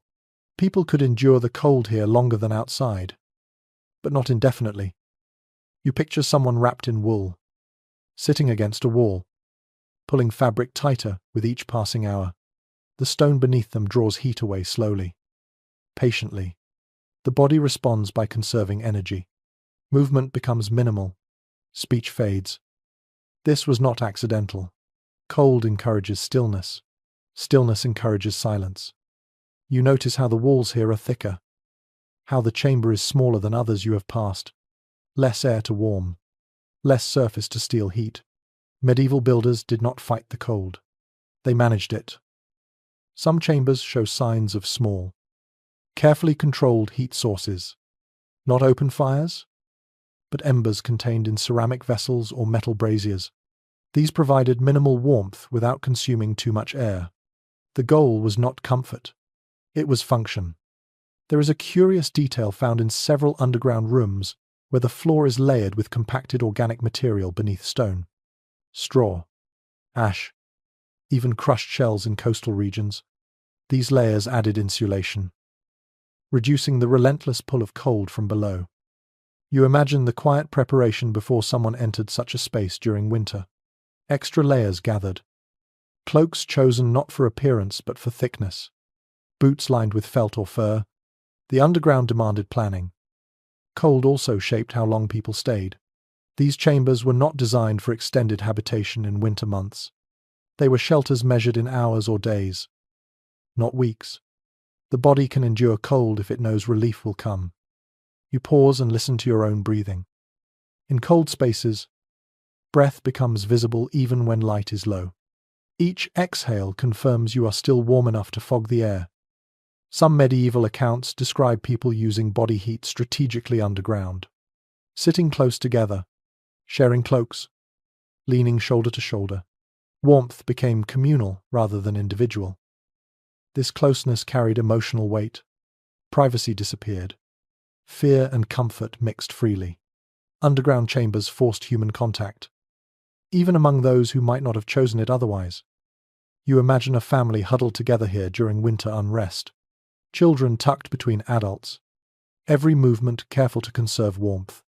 Time passing slowly, marked only by the cooling of limbs and the quiet reassurance of shared presence. There is disagreement among historians about how often underground chambers were used during the coldest months. Some believe they were avoided unless absolutely necessary. Others point to evidence of winter use in regions where above-ground survival became impossible during siege or fire.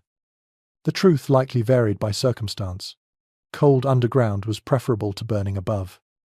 You run your hand along the wall and feel how dry it is. Dry cold is easier to endure than damp. Builders understood this. Drainage mattered as much for warmth as for health. Wet stone steals heat aggressively. Some chambers include wooden linings along sections of wall. These were not structural. They were insulating. Wood interrupts the transfer of cold. Even thin planks. Over time, many rotted away, leaving only nail holes and darker stone as evidence. You notice those holes now. Small, evenly spaced. A reminder that comfort once existed here. Briefly and imperfectly. Cold also preserved. Food stored underground lasted longer. Water stayed clean. Rodents avoided the chill.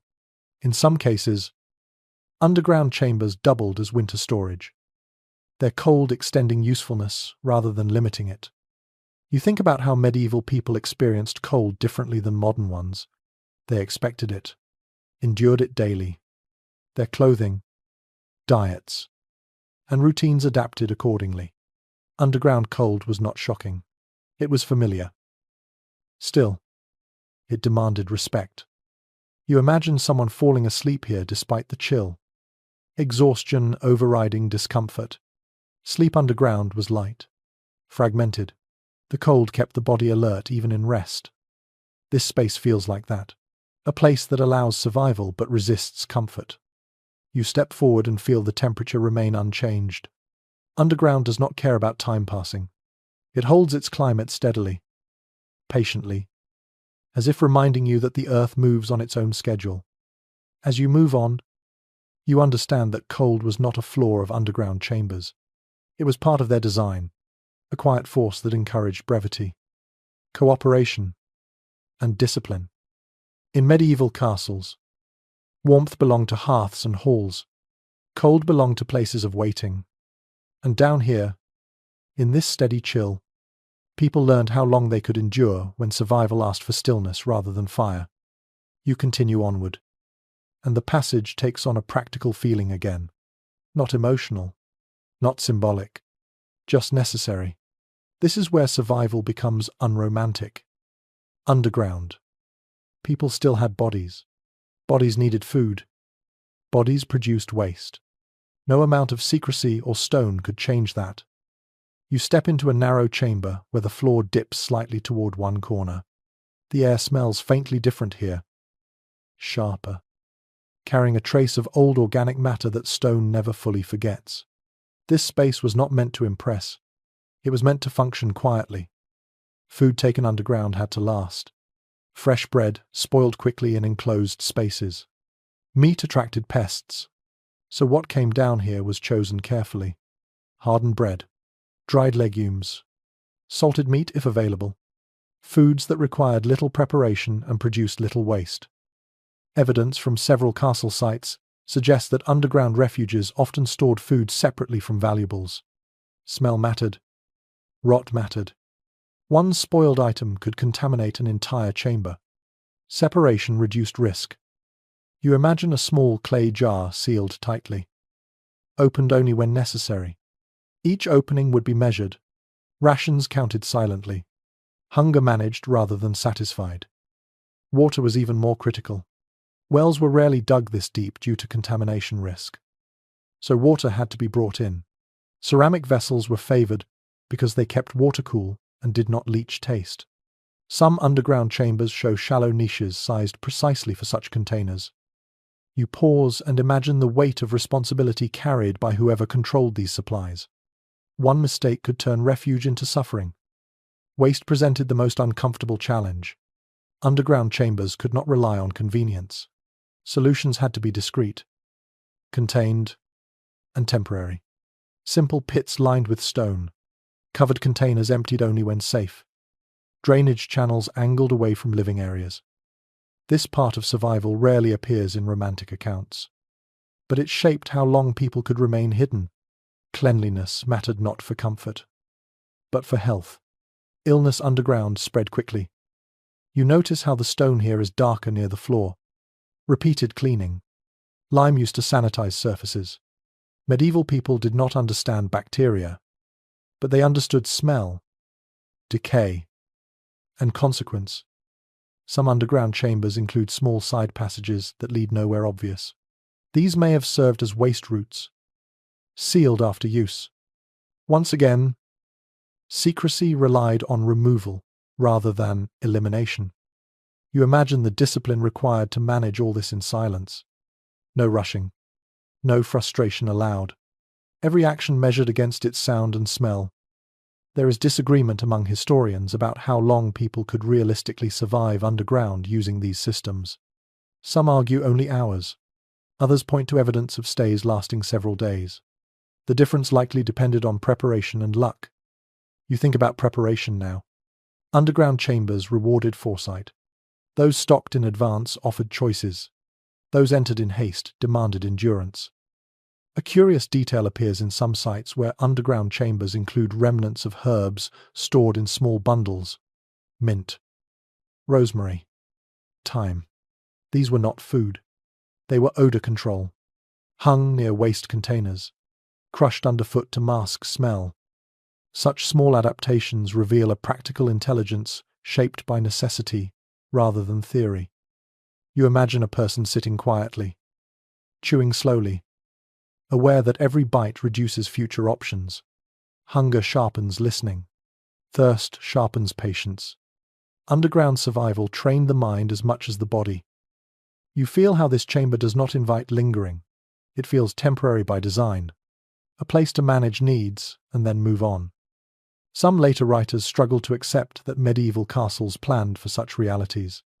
They preferred to imagine noble suffering as dramatic and brief. In truth, survival often depended on managing discomfort without spectacle. You take a slow breath and feel how the air remains breathable despite everything that once happened here. That is success. The chamber did its job. As you move back into the passage, the scent fades, replaced by cooler stone. The unspoken realities remain behind you, but their importance stays clear. Underground chambers were not just about hiding from danger, they were about sustaining life quietly while danger passed. And in that balance between secrecy and necessity, medieval castles revealed a truth that feels timeless. Survival is rarely elegant. It is careful, measured, and deeply human. You move on, and something subtle changes again. The passage no longer feels like a route meant to be travelled often. It feels uncertain, almost hesitant. The floor is less even. The walls show fewer signs of finishing. This is a place shaped more by memory than by record. Here, you begin to understand how much of the underground existed without ever being written down. Medieval castles were documented carefully above ground. Halls, towers, gates, and lands appeared in inventories and charters. Below ground, things were different. Hidden chambers often lived only in the minds of those who needed them. No drawings, no maps, no official acknowledgement. You pause and imagine how knowledge of this place survived. A steward walking a narrow route with a successor. A whispered instruction given once and never repeated. A count of steps. A turn remembered by the feel of a wall rather than by direction. Maps would have been dangerous here. A stolen document could reveal everything, so the underground relied on human memory. Imperfect but private. You notice how this passage forks briefly, then rejoins. It feels unnecessary, yet it serves a purpose. If someone followed without knowing the route, they might choose wrong. Even a short delay could matter. Some historians suggest that the lack of written plans was not accidental neglect, but deliberate erasure. A chamber not recorded could be denied. A tunnel not mapped could be forgotten if it became a liability. Forgetting was sometimes a form of defense. You imagine a lord deciding not to pass on knowledge of a certain chamber. Perhaps it was unsafe. Perhaps it was compromised. Perhaps it belonged to a threat that no longer existed. Silence closed it more effectively than stone. There are cases where modern excavations uncover underground spaces that do not match any historical descriptions. These are not oversights. They are absences. The underground kept its own archive. You run your hand along the wall and feel a place where stone changes suddenly, where rough work meets smoother surfaces. This might mark a point where digging stopped, not because the chamber was finished, but because memory ended. Once knowledge was lost, reopening a space became risky. No one remembered what lay beyond. Collapse, bad air, traps. Fear kept doors closed long after danger passed. You imagine a later generation walking above this passage, unaware of what lay beneath. The castle changed hands. Families rose and fell. The underground remained, sealed by ignorance rather than intention. There is something humbling about that. Power above ground shifts loudly. Below ground, it fades quietly. A curious detail appears in a few castle ruins, where underground chambers show signs of having been reopened centuries later, then sealed again. New tool marks cut through old stone. Modern curiosity meeting medieval caution. Some spaces were rediscovered, assessed, and quietly abandoned once more. Even rediscovery did not guarantee use. You stop and listen again. This part of the underground feels less stable. Not physically, but historically, it does not know who it belongs to anymore. Memory underground was fragile. It depended on continuity. When continuity broke, so did knowledge. Fires destroyed households. Plagues erased generations. Wars scattered families. A secret passed orally could vanish overnight.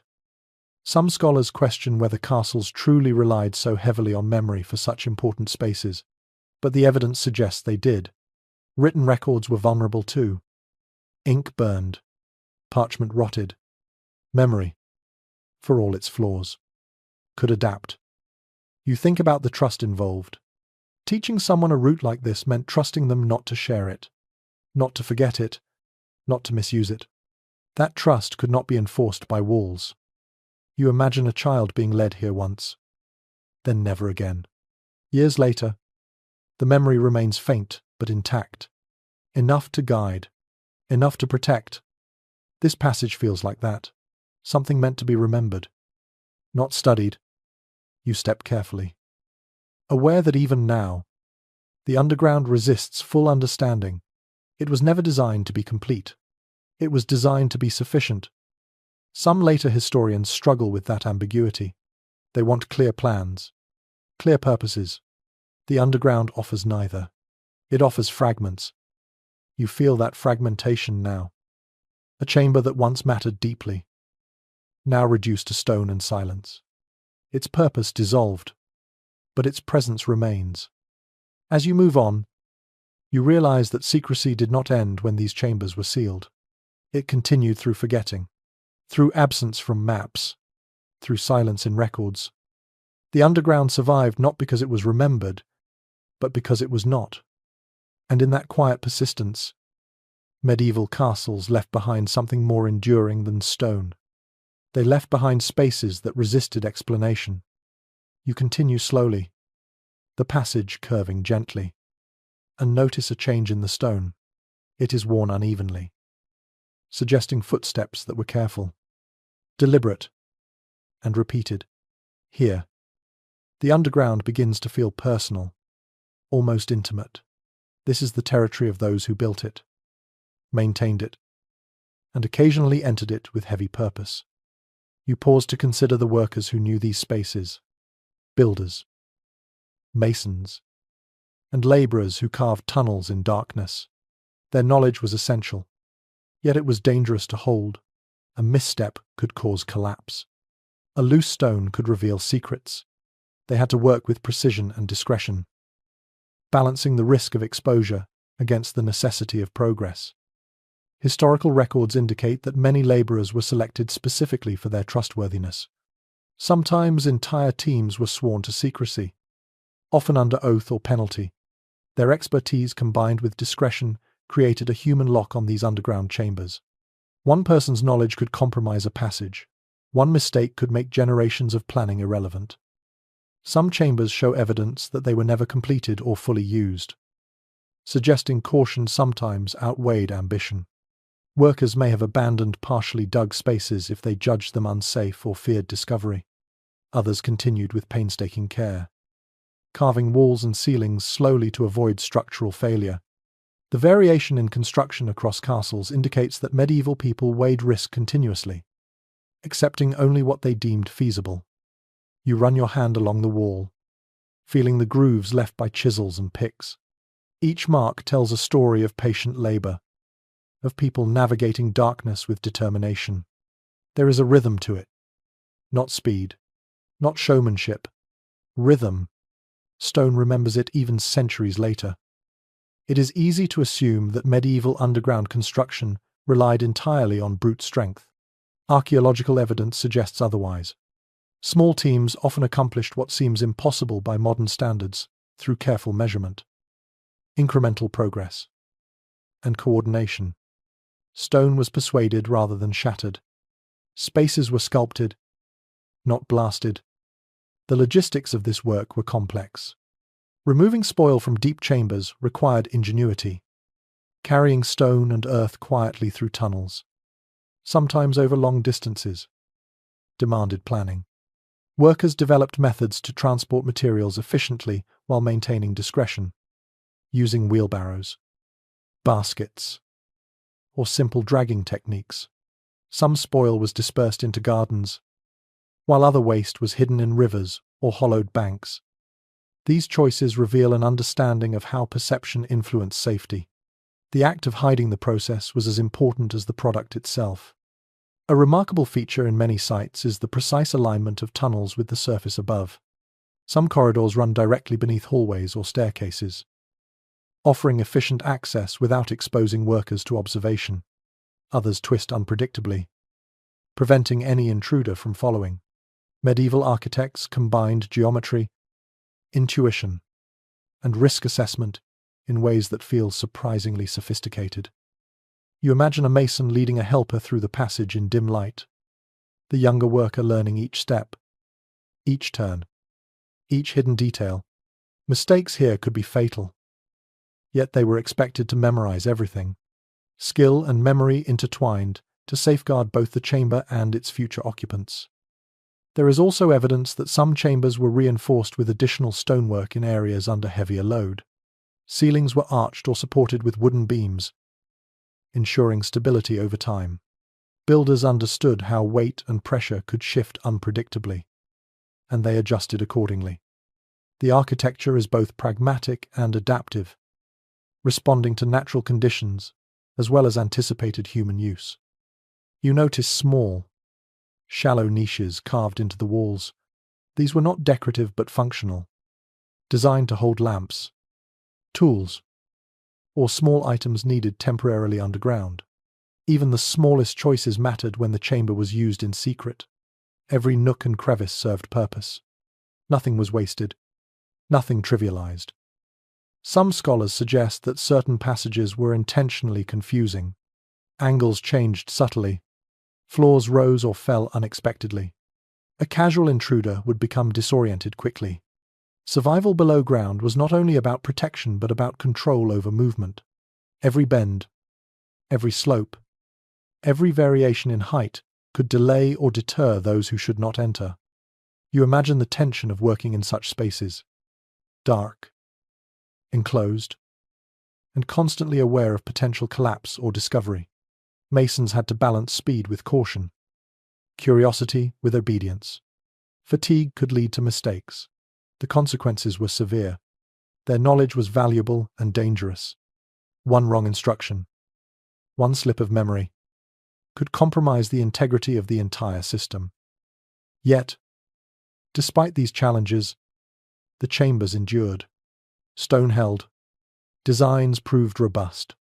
Work completed with care remained functional for centuries, even as the people who built them passed into history.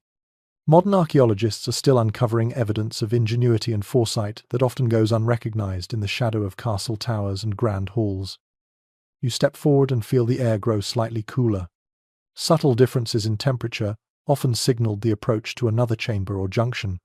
Builders may have used these shifts consciously, understanding that human perception could guide movement in low-light conditions. The environment itself became part of the design, subtly directing behavior without instruction.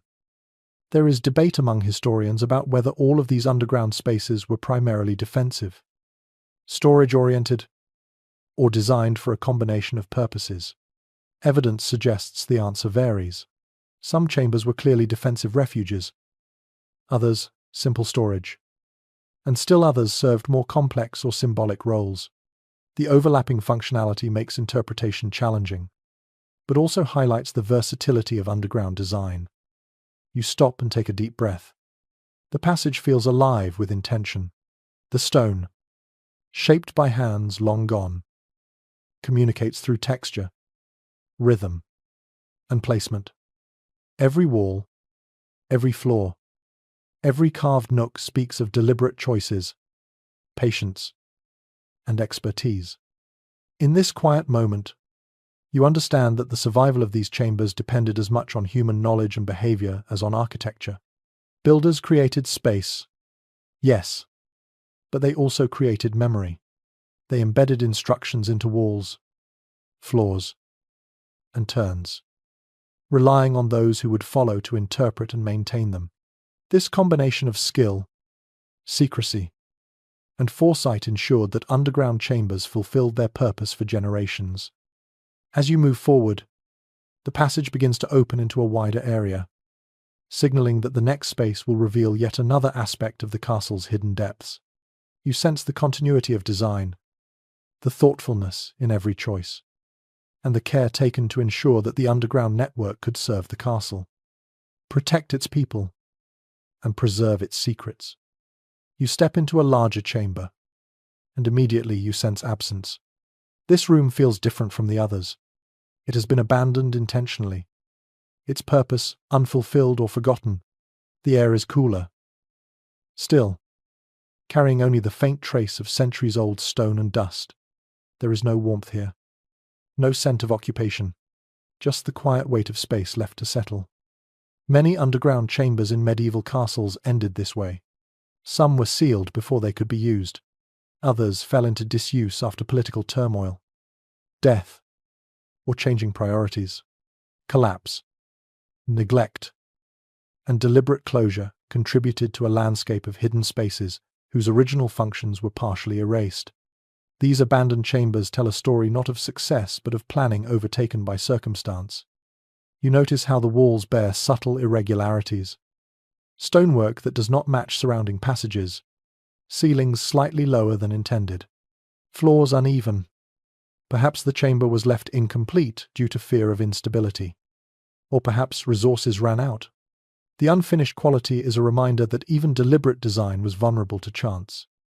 Some researchers suggest that such spaces were initially intended for storage or temporary refuge, but were rendered obsolete when safer or more accessible chambers were completed elsewhere. Others argue that certain abandoned rooms were decoys, deliberately misleading intruders. Evidence is mixed, but patterns repeat across multiple castles, indicating a deliberate approach to underground planning. You imagine the builders standing here for the last time, deciding to stop work. Perhaps they left tools behind, partially filled baskets, or even scaffolding. Over time, those remnants disappeared, leaving only subtle signs in stone. The act of leaving was itself a form of choice, a recognition that the space would serve no immediate purpose yet might retain potential for the future. The chamber's quiet amplifies the sense of lost intention. What was once meant to support survival, concealment, or protection now exists primarily as memory embedded in stone. The walls seem to echo absence rather than function, teaching a lesson in impermanence. and the fragility of human plans. You move slowly, noticing a faint groove along the floor. Perhaps it was meant to guide water. Perhaps a track for moving supplies. Or maybe a subtle design feature intended to support a structure that was never completed. The ambiguity makes the chamber feel haunted with potential. Without documentation, its original purpose is left to speculation. Historical accounts occasionally mention chambers that were discovered centuries after abandonment, often during renovations or accidental collapses. These discoveries reveal sophisticated craftsmanship in spaces that were otherwise invisible. Builders anticipated that some chambers might never be used, yet they prepared them meticulously. With careful alignment, smooth stonework, and subtle reinforcement, even forgotten chambers retain evidence of thought and skill. You imagine the labourers who worked here briefly. Their effort may have been stopped suddenly by orders from the Lord, by the arrival of an external threat, or simply by exhaustion. The space preserves their labour as quietly as the rest of the underground, but without reward or recognition. The absence of use underscores the unpredictability of human intention versus circumstance. Some underground chambers that appear abandoned today were likely maintained in secrecy, only reopened when needed. Archaeological traces suggest that certain tunnels were reused multiple times, while others were permanently closed after a single period of occupancy. This selective use reinforces the notion that the underground network was dynamic, adapting to the evolving needs of the castle and its inhabitants. You step closer to the far wall and notice a subtle indentation. Perhaps it was intended for a door, a storage container, or an object that was never placed. Small decisions like this reveal a careful design philosophy even when the end result was incomplete. Medieval builders balanced necessity, structural limits, and secrecy in every choice, creating spaces that could serve multiple functions depending on circumstance. There is a quiet lesson in this abandoned chamber. Not all human planning reaches fulfillment. Structures built with intent may be left behind. Choices made for survival may be overtaken by events. And yet, the remnants carry meaning, offering insight into thought processes, priorities, and methods of adaptation. You imagine the chamber during its hypothetical use, the cool air providing temporary relief, supplies arranged with care, occupants moving cautiously, decisions made about what to carry, what to leave, how to preserve life or property. Then you overlay that image with the reality of abandonment. The contrast is instructive. Survival is as much about recognizing when to act as when to desist. Some historians debate whether abandoned chambers were always functional in their design or sometimes intentionally incomplete. Archaeological evidence suggests both are true. The medieval mind considered contingencies, creating options that could be activated if needed. Even if a room never served its original purpose, its existence provided flexibility and potential. The act of preparing spaces that might never be used reflects strategic foresight. You walk through the chamber slowly, letting your hand brush the walls.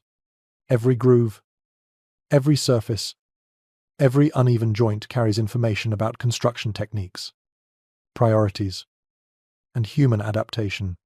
Abandoned chambers are not failures. They are records of thought, labor, and circumstance. They embody the tension between planning and reality, between intended purpose and historical outcome. As you reach the far end, you notice a subtle exit leading to another corridor.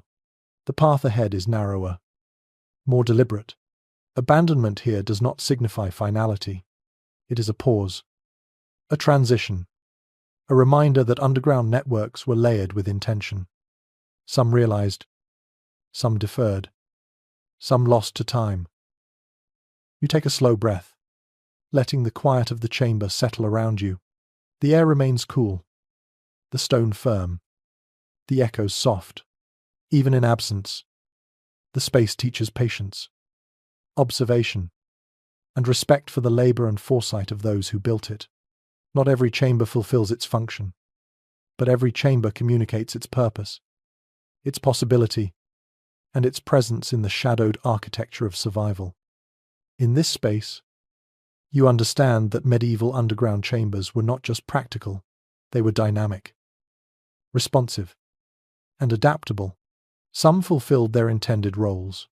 Others remained silent, their stories incomplete, their potential preserved in stone. And, together, all of these spaces used, abandoned, hidden, composed the full, intricate network beneath the castle, reflecting the human desire to prepare, to protect, and to endure.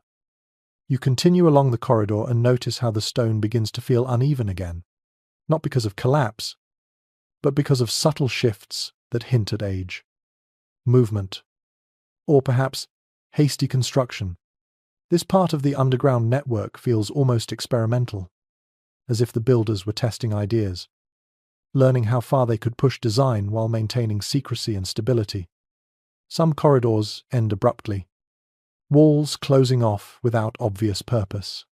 Others curve unexpectedly, creating dead ends or small chambers that were likely intended for storage, observation, or temporary refuge. Archaeologists have found evidence that these irregularities were often deliberate. Builders did not simply stop in the middle of a passage, they adapted to obstacles, soil conditions, and structural demands as construction progressed. You run your hand along the wall, feeling the subtle variations in stone. Some sections are polished smooth, while others are rough, suggesting different teams or periods of work. The rhythm of labor is embedded in these surfaces. A groove here, a tool mark there, a patch where repairs were made. Each tells a story of human adaptation in a complex environment. In several castles, small niches appear in seemingly random locations. These might have held lamps, small tools, or items of value. Some may have served as markers or guides for those who knew the passages. In essence, the builders created a language in stone that only initiates could read. The underground space became a network of communication without words, where stone conveyed both direction and purpose. There is a noticeable change in air quality as you progress. The chambers ahead feel slightly cooler, drier. In other sections, moisture clings to walls and floor, hinting at historical issues with drainage or prolonged use. Medieval builders had to balance ventilation carefully. Air that is too stagnant can be dangerous, promoting illness or suffocating smoke. Air that flows too freely could carry sound or smell to unintended ears. The subtle changes you feel suggest that ventilation was considered at every stage, often disguised within walls, ceilings, or cleverly angled shafts. You imagine the tension of the builder's work. Each decision how deep to dig, how to channel air, how to guide foot traffic required foresight. Misjudgments could lead to collapse, flooding, or the compromise of secrecy. Even minor errors might turn an intended refuge into a hazard. Laborers had to combine intuition, experience, and observation, learning from the stone and soil as much as from prior instruction. Some historians note that knowledge of these chambers was tightly controlled. Only a few trusted individuals could navigate the full network safely. One person could compromise the entire system if they forgot a turn, misinterpreted a niche, or revealed the sequence of chambers to the wrong person. This reliance on human memory reflects a blend of trust, hierarchy, and practical necessity that governed underground life. Curiously, traces of wear are uneven. Some floors are polished in specific areas, while adjacent sections remain rough. This suggests selective usage. Perhaps certain chambers were visited more frequently, while others were almost never accessed. Some rooms may have been intended for occasional refuge during sieges, while others were primarily for storage or concealment of valuables. The patterns hint at an intricate understanding of human behavior and utility. You consider the challenge of keeping these spaces both functional and secret. Secrecy was maintained through careful planning and construction, but also through deliberate misdirection. Corridors might double back, dead ends might conceal exits, and niches might disguise the presence of doors. In this way, the underground network was a combination of architecture and psychological strategy, manipulating perception as much as controlling physical space. Some later observers questioned whether these features were intentional or the product of trial and error. Archaeological evidence suggests that both interpretations may be valid. Builders adapted to immediate conditions while simultaneously enforcing rules that reflected strategic and practical foresight. Every curve, slope, or recess had a purpose, even if that purpose was subtle or multi-layered. You notice a junction ahead where several passages converge. The layout implies planning for multiple scenarios. A group could retreat here, split into different chambers, or converge to redistribute resources or people. Even abandoned sections may have contributed to the overall flexibility of the underground network, serving as decoys or buffers against unplanned intrusions. The idea of adaptability continues as you move forward. These chambers were not static. They evolved with the castle itself, reflecting new fears, political realities, and technological knowledge. What began as storage or refuge might later be used differently as needs changed. The underground network is dynamic, shaped by both intention and circumstance. You step more cautiously, aware of the subtle shifts in floor and wall. The stone beneath you has endured centuries, absorbing the patterns of countless footsteps. You sense that the past is layered here, in ways that writing could never capture. Each passage embodies decisions, adjustments, and compromises made in real time by real people facing uncertainty. As you progress, the sense of time begins to feel elastic. The underground chambers operate by different rhythms than the world above. Light is minimal, temperature steady, and sound muted. Activities are measured, actions deliberate. Even breathing seems amplified. Here, survival requires attention, patience, and understanding of the environment as much as courage. The network teaches a final lesson in this chamber. Not all spaces were meant to be used simultaneously. Not all chambers were intended to reveal their purpose immediately. Some functioned as contingencies, others as decoys. Some were used once, others never. Flexibility was embedded in design, a reflection of medieval pragmatism and foresight. As you leave this junction, the passage narrows again, reminding you that movement underground demanded mindfulness. Every step matters. Every turn has a consequence. These corridors are more than stone. They are a dialogue between builders and future users, a testament to human ingenuity under constraint. And as you continue, you understand that the castle's underground spaces are not merely forgotten rooms or tunnels. They are living records of strategy, labor, and adaptation, resilient in their silence and enduring in their subtle sophistication. You step into a section of the underground that feels unusually expansive, almost spacious compared to the narrow corridors you have been following. The air is steadier here, slightly warmer, though still carrying the characteristic mineral scent of stone that has absorbed centuries of history. This space feels like a central node, a place where design, function, and human necessity converge. You notice immediately that the walls and floor are more even, the stone carefully cut and fitted. This suggests that the chamber had strategic significance, designed with foresight rather than improvised. The craftsmanship indicates that the builders expected it to serve multiple purposes, potentially as a hub connecting various tunnels or as a staging point during emergencies. Medieval records and archaeological evidence suggest that some of these central chambers were used for coordinating movement underground. During sieges, defenders could distribute personnel, ration supplies, and plan actions without exposing themselves to attackers above. The architecture supported human behavior, guiding people subtly with curves, elevations, and the orientation of doorways. You run your fingers along the wall, feeling the grooves and slight depressions left by countless hands over the centuries. Some of these marks are clearly functional, indicating where tools or containers rested. Others may have been left unconsciously, by people leaning or pacing. The walls themselves preserve a history of presence, an imprint of human activity that is rarely visible above ground.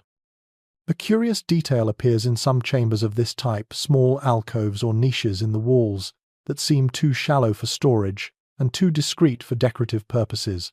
Scholars suggest these may have served as resting places for lamps, small objects, or even as markers to navigate complex tunnel networks. The multifunctionality of design reflects both efficiency and secrecy, two principles central to the survival of castles and their inhabitants. You imagine a scenario in which this chamber is used during a siege. People descend from above, carrying essential items, guiding children and the elderly, communicating with signals or whispered instructions. Each person must navigate the space carefully, knowing that missteps could alert enemies, damage the structure, or waste precious air and light. Every movement is measured, deliberate, and purposeful. There is debate among historians regarding the degree of coordination in these underground networks. Some argue that these spaces functioned primarily as storage or simple shelters, while others contend that the chambers were designed with sophisticated planning in mind, integrating multiple functions including refuge, concealment, and communication. The evidence supports both perspectives, highlighting the adaptability of these spaces over time. You step further into the chamber and notice subtle changes in the floor's slope. Slight inclines guide movement, prevent water accumulation, and help manage the flow of people. Even minor design decisions reflect an understanding of both environmental conditions and human behavior. Medieval builders combined practicality with strategic foresight, crafting spaces that could endure both natural and human pressures. The ceiling here is higher than in other areas, providing a sense of openness while maintaining the chamber's concealment. This height allows occupants to move more freely and to store or access larger items without strain. Yet the design remains understated, avoiding attention from above or from anyone who might accidentally discover the passage. You pause and imagine the psychological impact of such a space on its users. The openness within the enclosed underground environment could provide a measure of comfort and calm, even amid fear or uncertainty. Small details, like the gentle slope of the floor, the careful alignment of walls, and the distribution of light through concealed openings, all contribute to an atmosphere that encourages patience and composure. Evidence from certain sites suggests that these chambers were also used for temporary accommodation during extended sieges. People could rest, eat, and manage supplies while remaining largely safe from external threats. Items stored here included provisions, weapons, and occasionally documents or valuables that required protection. The space was functional, yet psychologically accommodating, reflecting an understanding of human needs under duress. You notice faint discoloration on the walls and floor, suggesting repeated occupancy or movement. The patterns of wear reveal preferred pathways and frequently used areas, providing insight into how medieval people navigated and organized the chamber. These traces, though subtle, are invaluable for understanding the practical life of underground spaces. Some chambers of this kind also show evidence of later modification. Sections of walls or floors were altered, niches added or removed, reflecting changing needs over time. This adaptability underscores the dynamic nature of underground networks. They were not static but evolved with the castle and its inhabitants. You imagine returning to this chamber in the heat of a siege, hearing faint echoes of movement from other tunnels, feeling the controlled air, noting the subtle cues embedded in stone that guide behavior. Every aspect of the chamber's design is deliberate, facilitating movement, storage, concealment, and safety simultaneously. Even in the quiet, you sense the careful thought that shaped this space. Decisions about size, alignment, slope, ventilation, and concealment all contribute to a sophisticated understanding of architecture, human psychology, and survival strategy. Medieval builders were engineers, tacticians, and observers of human behavior, embedding their knowledge in stone in ways that endure centuries later. As you move toward the next junction, you feel the chamber's weight in your mind. It is more than just a room. It is a testament to foresight, adaptation, and the quiet ingenuity that made underground survival possible. The lessons it embodies are as much about human resilience and planning as they are about architecture. In this expansive chamber, You realize that medieval underground networks were designed to serve multiple generations. They provided refuge, storage, and strategic advantage. Yet they also educated occupants, shaped movement, and created psychological stability. Every stone, groove, and niche carries intention, even when centuries have passed. As you step toward the narrowing passage leading out, you carry with you an understanding of how deeply integrated design, human behavior, and environmental awareness were in these spaces. Underground chambers were not mere shelters or afterthoughts. They were living systems, dynamic and responsive, reflecting both the pragmatism and the ingenuity of their builders. You enter a section of the underground that feels unexpectedly modern in its precision. The walls are straighter, the floor smoother, and the alignment of the passage suggests careful planning. This part of the network seems designed less for improvisation and more for discovery, though discovery by authorized individuals only. It is clear that medieval architects understood the value of order in spaces that were inherently secretive. The air here is slightly fresher, hinting at ventilation shafts or subtle openings that connect to the outside. Even in these hidden corridors, movement of air was a critical consideration. Medieval builders recognized that stagnant air could cause illness, degrade stored materials, or make long-term refuge unbearable. Ventilation shafts were often cleverly concealed, disguised as drainage or structural features, so that functionality did not compromise secrecy. You run your fingers along the stone and notice the precision of the masonry. The walls fit seamlessly together, with few irregularities. Tool marks are shallow and consistent, suggesting that work was performed by skilled laborers accustomed to both discretion and accuracy. It is a level of craftsmanship that speaks to the importance placed on this segment of the underground network. Evidence from other castles shows that such well-constructed passages were often maintained over centuries. Even when surface structures changed or fell into disrepair, these sections remained functional.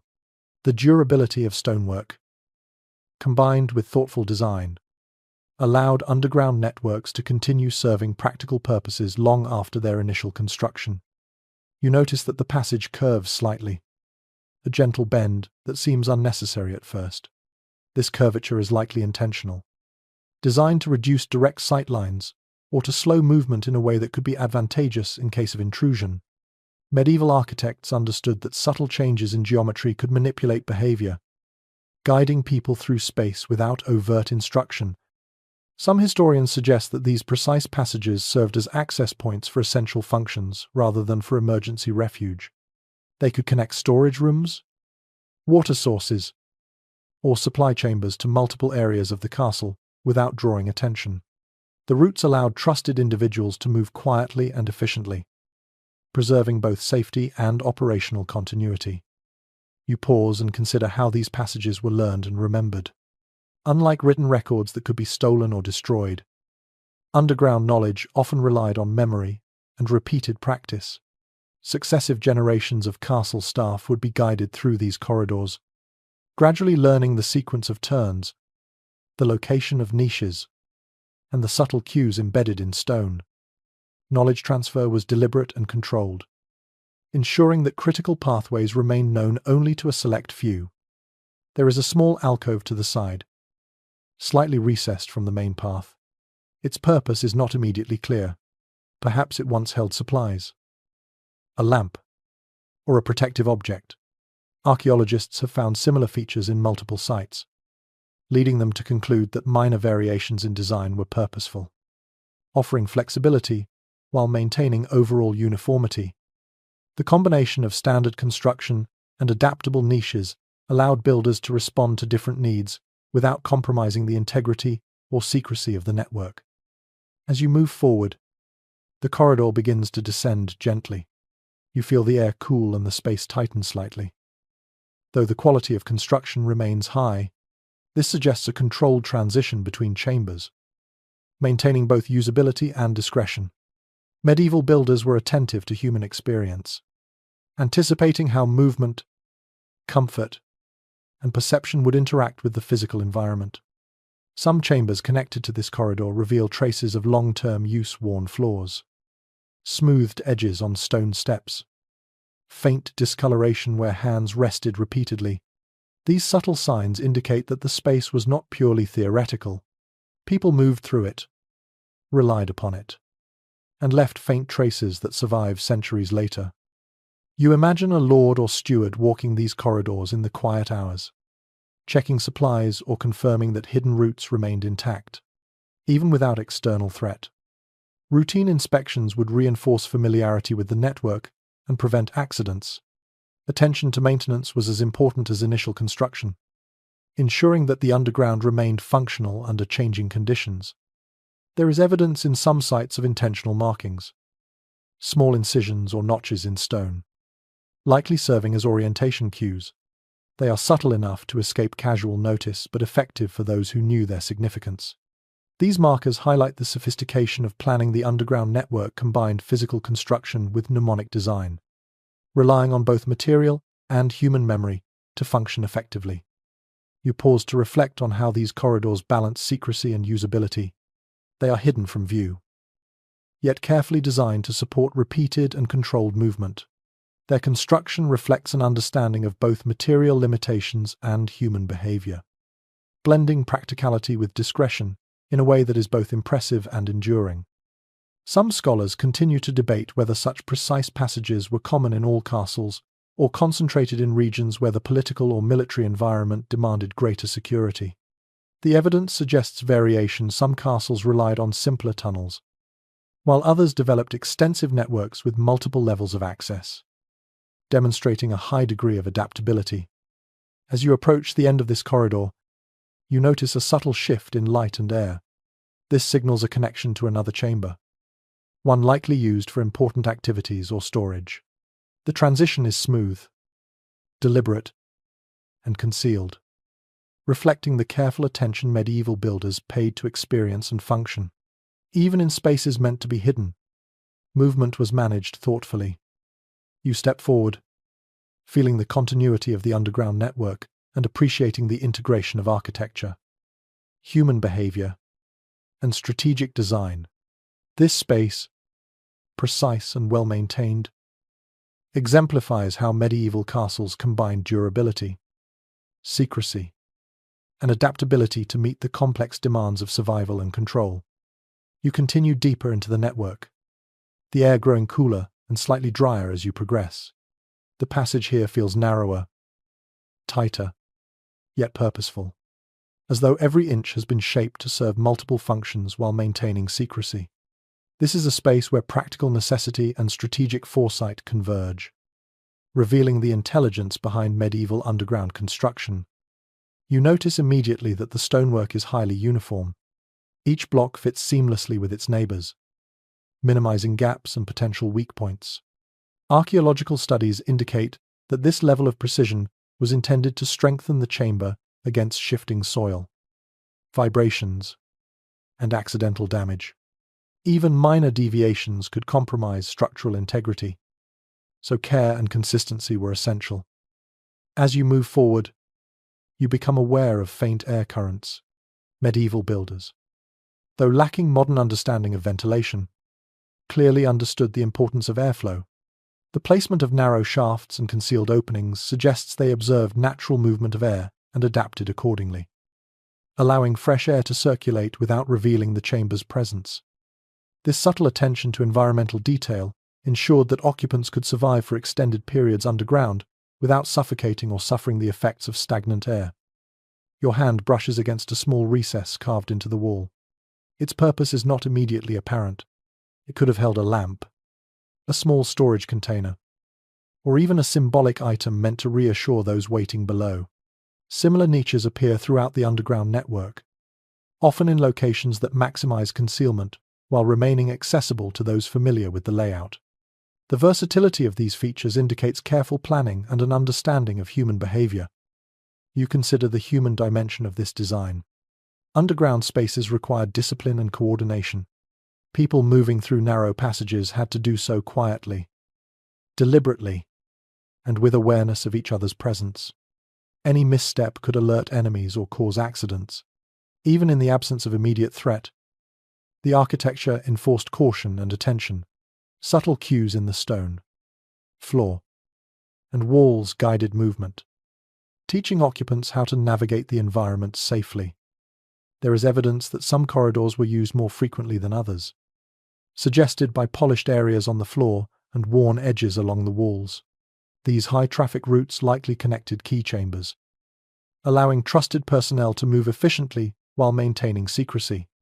In contrast, lesser-used passages remained rough and uneven, serving as contingencies or storage areas.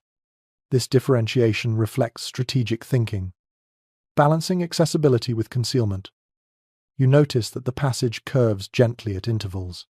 These curves serve multiple purposes. They conceal direct lines of sight, create sound buffers, and slow movement to prevent hurried mistakes. In this way, the architecture itself regulates behavior, subtly enforcing safety and discretion. Medieval builders understood that space could be a tool, shaping actions as effectively as doors or walls. A curious detail emerges in several sites, shallow notches along the edges of walls, likely used as markers for navigation or alignment. They are unobtrusive but functional, providing orientation cues for those who knew how to interpret them. These subtle features underscore the complexity of the network, blending physical construction with an unspoken system of guidance. You imagine a lord or steward descending these corridors during a period of unrest, moving between chambers to inspect supplies, check on hidden treasures, or coordinate personnel. Every step is deliberate, every movement measured. Even with familiarity, caution is essential. The passage demands attention, patience, and memory. Some historians debate how extensively these spaces were used over time. Certain chambers appear to have seen little occupancy, while others were actively maintained and frequently accessed. The network's adaptability allowed it to serve multiple generations, with spaces repurposed as needs changed. Flexibility was integral to its design. You step into a junction where multiple passages converge. The layout suggests strategic planning for contingencies, providing options for diversion, concealment, or escape. Occupants could choose different paths depending on circumstances. Yet the overall network maintained control and order. This ability to accommodate multiple scenarios reflects an advanced understanding of both architecture and human behavior. There is subtle evidence that some passages were periodically modified, stone blocks repositioned, minor walls reinforced, niches added or altered. These adjustments indicate ongoing maintenance and adaptation, ensuring the network remained functional as conditions changed above and below ground. The builders anticipated that time would alter both stone and circumstance, and they planned accordingly. You pause to consider the psychological effect of these spaces. They were quiet, constrained, and deliberately obscured, yet they provided structure, organization, and guidance, fostering a sense of control in otherwise unpredictable situations. Occupants could navigate, act, and survive, even amid external threats or uncertainty. Even in silence, the network communicates intention. The precision of construction, the placement of niches, the orientation of passages all signal deliberate choice. The underground spaces were not haphazard or purely reactive. They were designed, maintained, and adapted with foresight. Human ingenuity persists in the subtle geometry of stone and the hidden logic of layout. As you move forward through this junction, you understand that medieval underground networks were living systems. They responded to human needs, environmental conditions, and potential threats. They were resilient, adaptable, and functional, balancing secrecy with usability, discretion with accessibility. Every element, from the curvature of a passage to the placement of a notch, reflects intelligence, skill, and the necessity of survival. And as you continue deeper into the castle's subterranean heart, you realize that these spaces are more than historical curiosities. They are enduring records of human problem-solving, vigilance, and foresight, silently preserved in stone for centuries. You continue moving through the underground network, and a sense of quiet reflection settles over you. This part of the castle feels older, less touched by maintenance or renovation. The stone is rougher here, uneven in places, and the walls bear faint discolorations from centuries of exposure. There is an air of endurance, of survival through time rather than activity. As you progress, you notice that the passages begin to narrow again. This narrowing is not accidental. In medieval design, constricted spaces controlled movement. They slowed people down, limited the number of individuals passing at once, and enhanced security. Even today, you are reminded that underground chambers were about regulation as much as concealment. You reach a junction where several small corridors converge. The layout suggests deliberate planning for flexibility. Multiple routes could be taken depending on circumstances above. Historical accounts indicate that lords and stewards relied on these configurations during sieges or emergencies, directing personnel to different chambers or coordinating the distribution of supplies without exposing themselves to danger. The architecture itself became a guide for action. The walls show subtle tool marks, indicating skilled labor. Some marks are deep and precise, while others are lighter and uneven. These variations likely reflect different teams of builders or phases of construction. Archaeological evidence suggests that underground networks were often expanded or modified over decades, adapting to changing needs and evolving threats.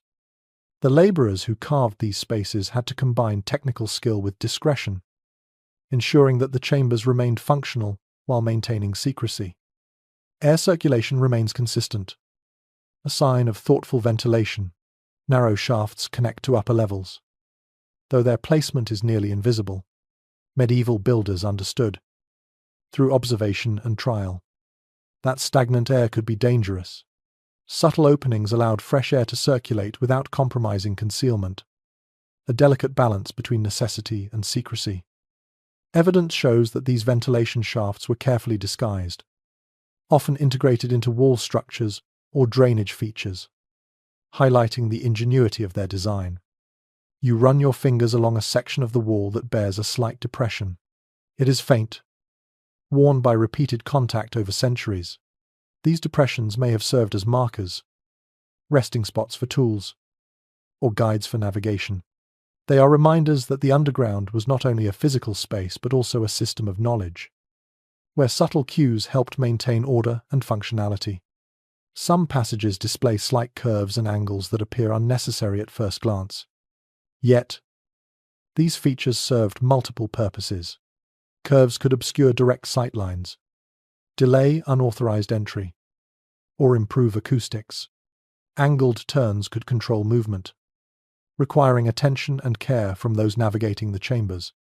Medieval builders understood that the behavior of humans and the flow of air and sound could be influenced by the geometry of space itself. You imagine the daily routines of those who use these chambers. Small groups moving quietly, carrying supplies, checking on stored goods, or ensuring that pathways remained clear. Every step required attention, as even minor mistakes could compromise the utility or secrecy of the space. Historical accounts suggest that during periods of siege, these routines became essential for maintaining organization and calm among occupants. Some chambers contained small niches, perfectly positioned for lighting, storage, or markers. Others reveal traces of wear on the floor where movement was frequent. These details indicate that underground spaces were actively used, not merely constructed as theoretical refuges. They combined practicality, adaptability, and foresight to serve a variety of functions over time. You pause and reflect on the psychological impact of these spaces. The underground network required discipline and patience. Silence was enforced by design, not by command. The narrow corridors, low ceilings, and muted acoustics guided behavior, teaching occupants to move carefully, breathe deliberately, and conserve energy. Even today, you can sense how these features encourage attentiveness and restraint. There is evidence that some passages were repurposed multiple times throughout the castle's history. What began as storage might later serve as temporary refuge, a secure route, or even a place for valuable documents. This adaptability underscores the dynamic nature of underground networks. They were living systems, responding to changing needs, threats, and human activity. Historical debates continue about whether certain chambers were designed primarily for safety, storage, or concealment. The evidence is ambiguous, and likely all three purposes were considered in varying degrees. Some chambers may have been more symbolic, intended to convey preparedness and control without ever being fully utilized. Others were essential for the day-to-day functioning and defense of the castle. As you move forward, the passages remain purposeful but subtle, integrating practical design with human needs. Every curve, notch, and niche reflects careful thought, even in spaces that now appear silent or abandoned. The legacy of their design persists. The underground chambers endure as evidence of medieval ingenuity, resilience, and attention to detail. You reach a slightly larger room, open enough to suggest coordination or storage, yet still hidden from view. It is a reminder that the network was comprehensive, accommodating multiple scenarios, and adaptable across generations. The combination of concealment, functionality, and foresight demonstrates that these spaces were not static relics, but dynamic systems embedded in the very architecture of survival. Moving toward the next junction, you understand that underground chambers reflect a balance between visibility and secrecy, human control and natural limitation.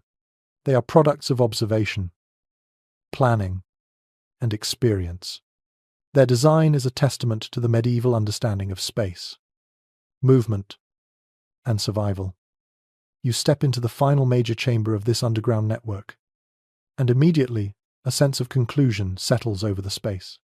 It is larger than any you have traversed, with a ceiling high enough to stand fully upright and walls meticulously finished.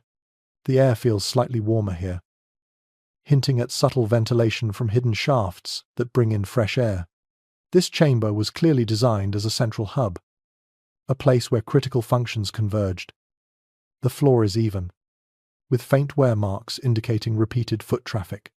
Historical evidence suggests that chambers like this were multi-purpose storage for essential supplies, temporary refuge for key individuals, or a coordination point during emergencies. The design reflects foresight and adaptability. Builders understood that underground networks had to be versatile to remain useful under different conditions. You run your fingers along the walls, noticing tool marks left by skilled laborers. The marks are consistent and precise, showing care and attention. In some areas, niches were carved to hold lamps, small items, or even markers to guide movement. These subtle details highlight the interplay between practical function and discrete guidance. Every feature had purpose, and even centuries later, the craftsmanship conveys intent.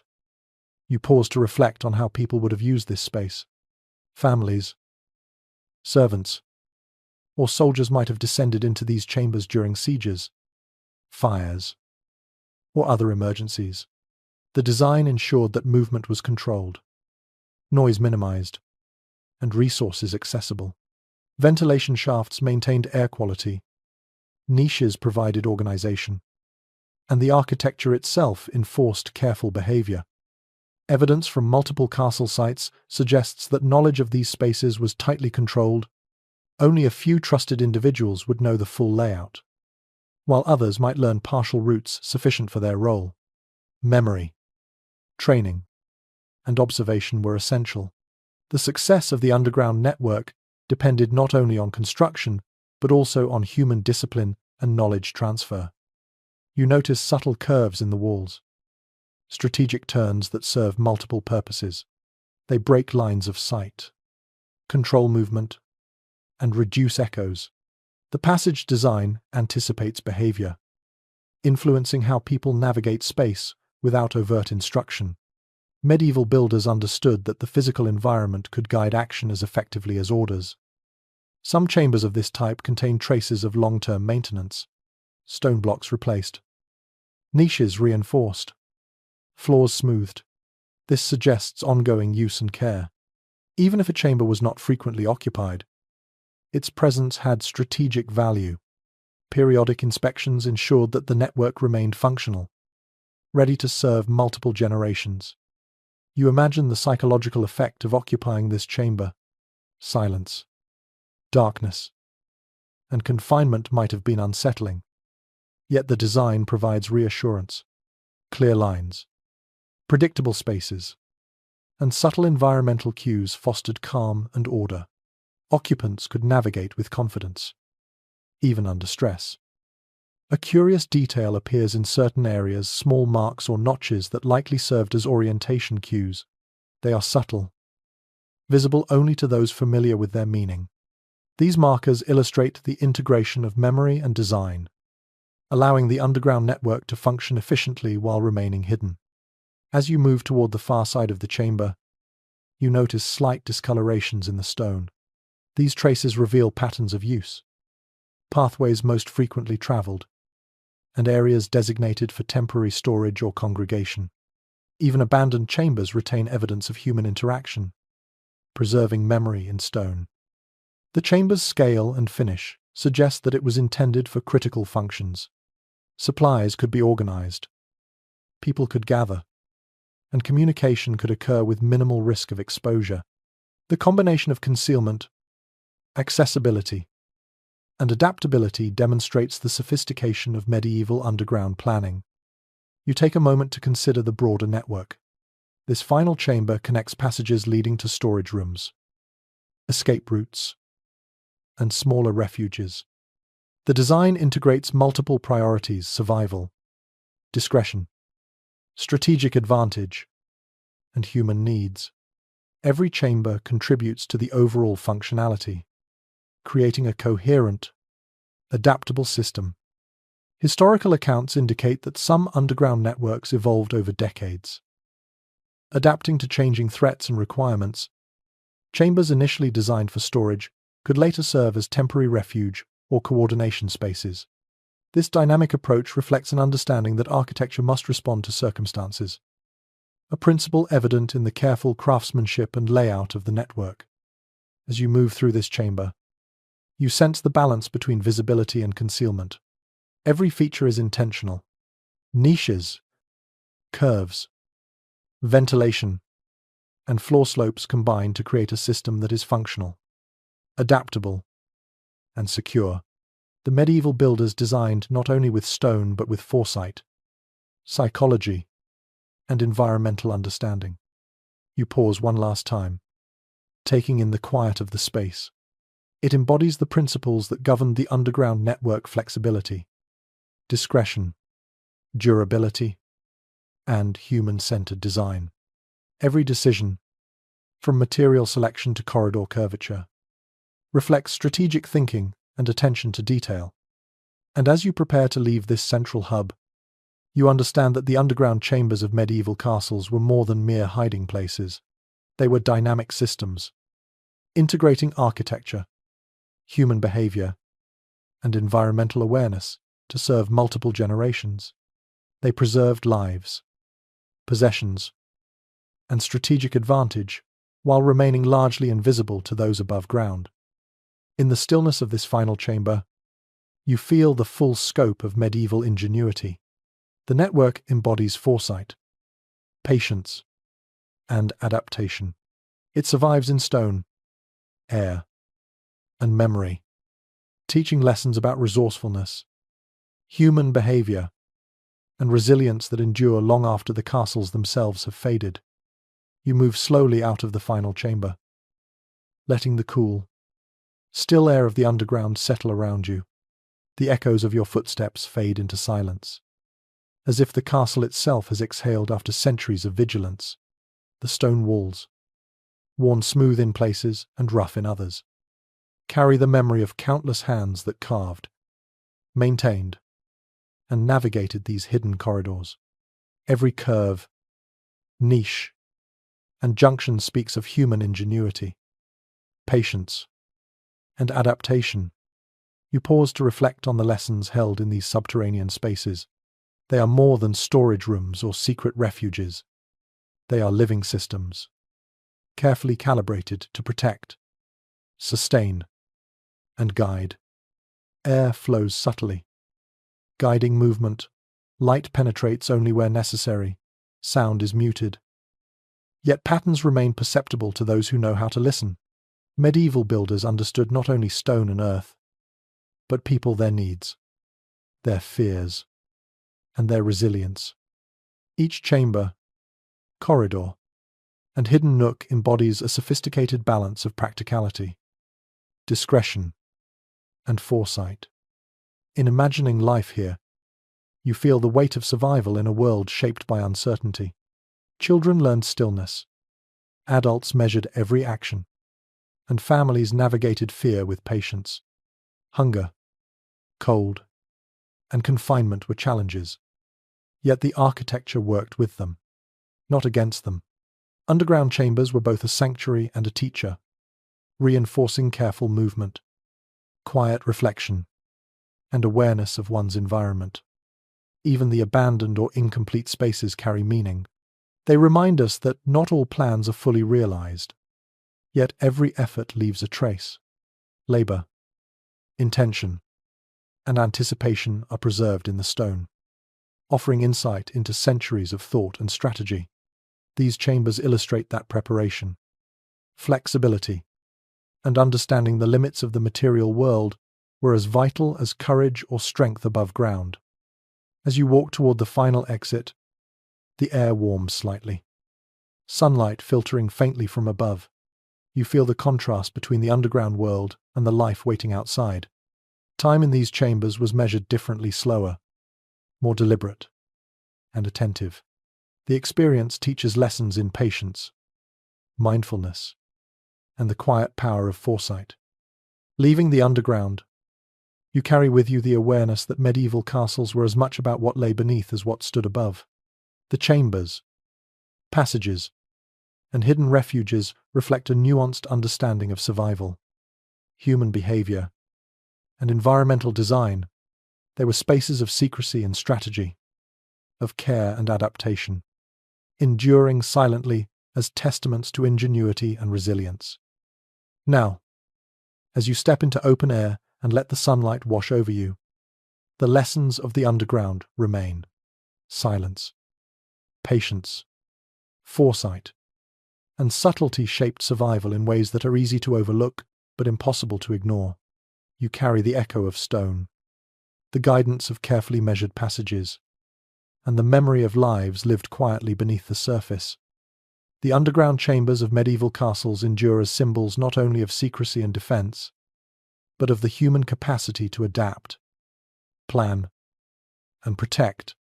They remind us that resilience often works in silence, that preparation matters more than drama, and that ingenuity thrives even where it is unseen. In their quiet, steadfast presence, these spaces whisper of survival, patience, and the enduring lessons of foresight. Sweet dreams,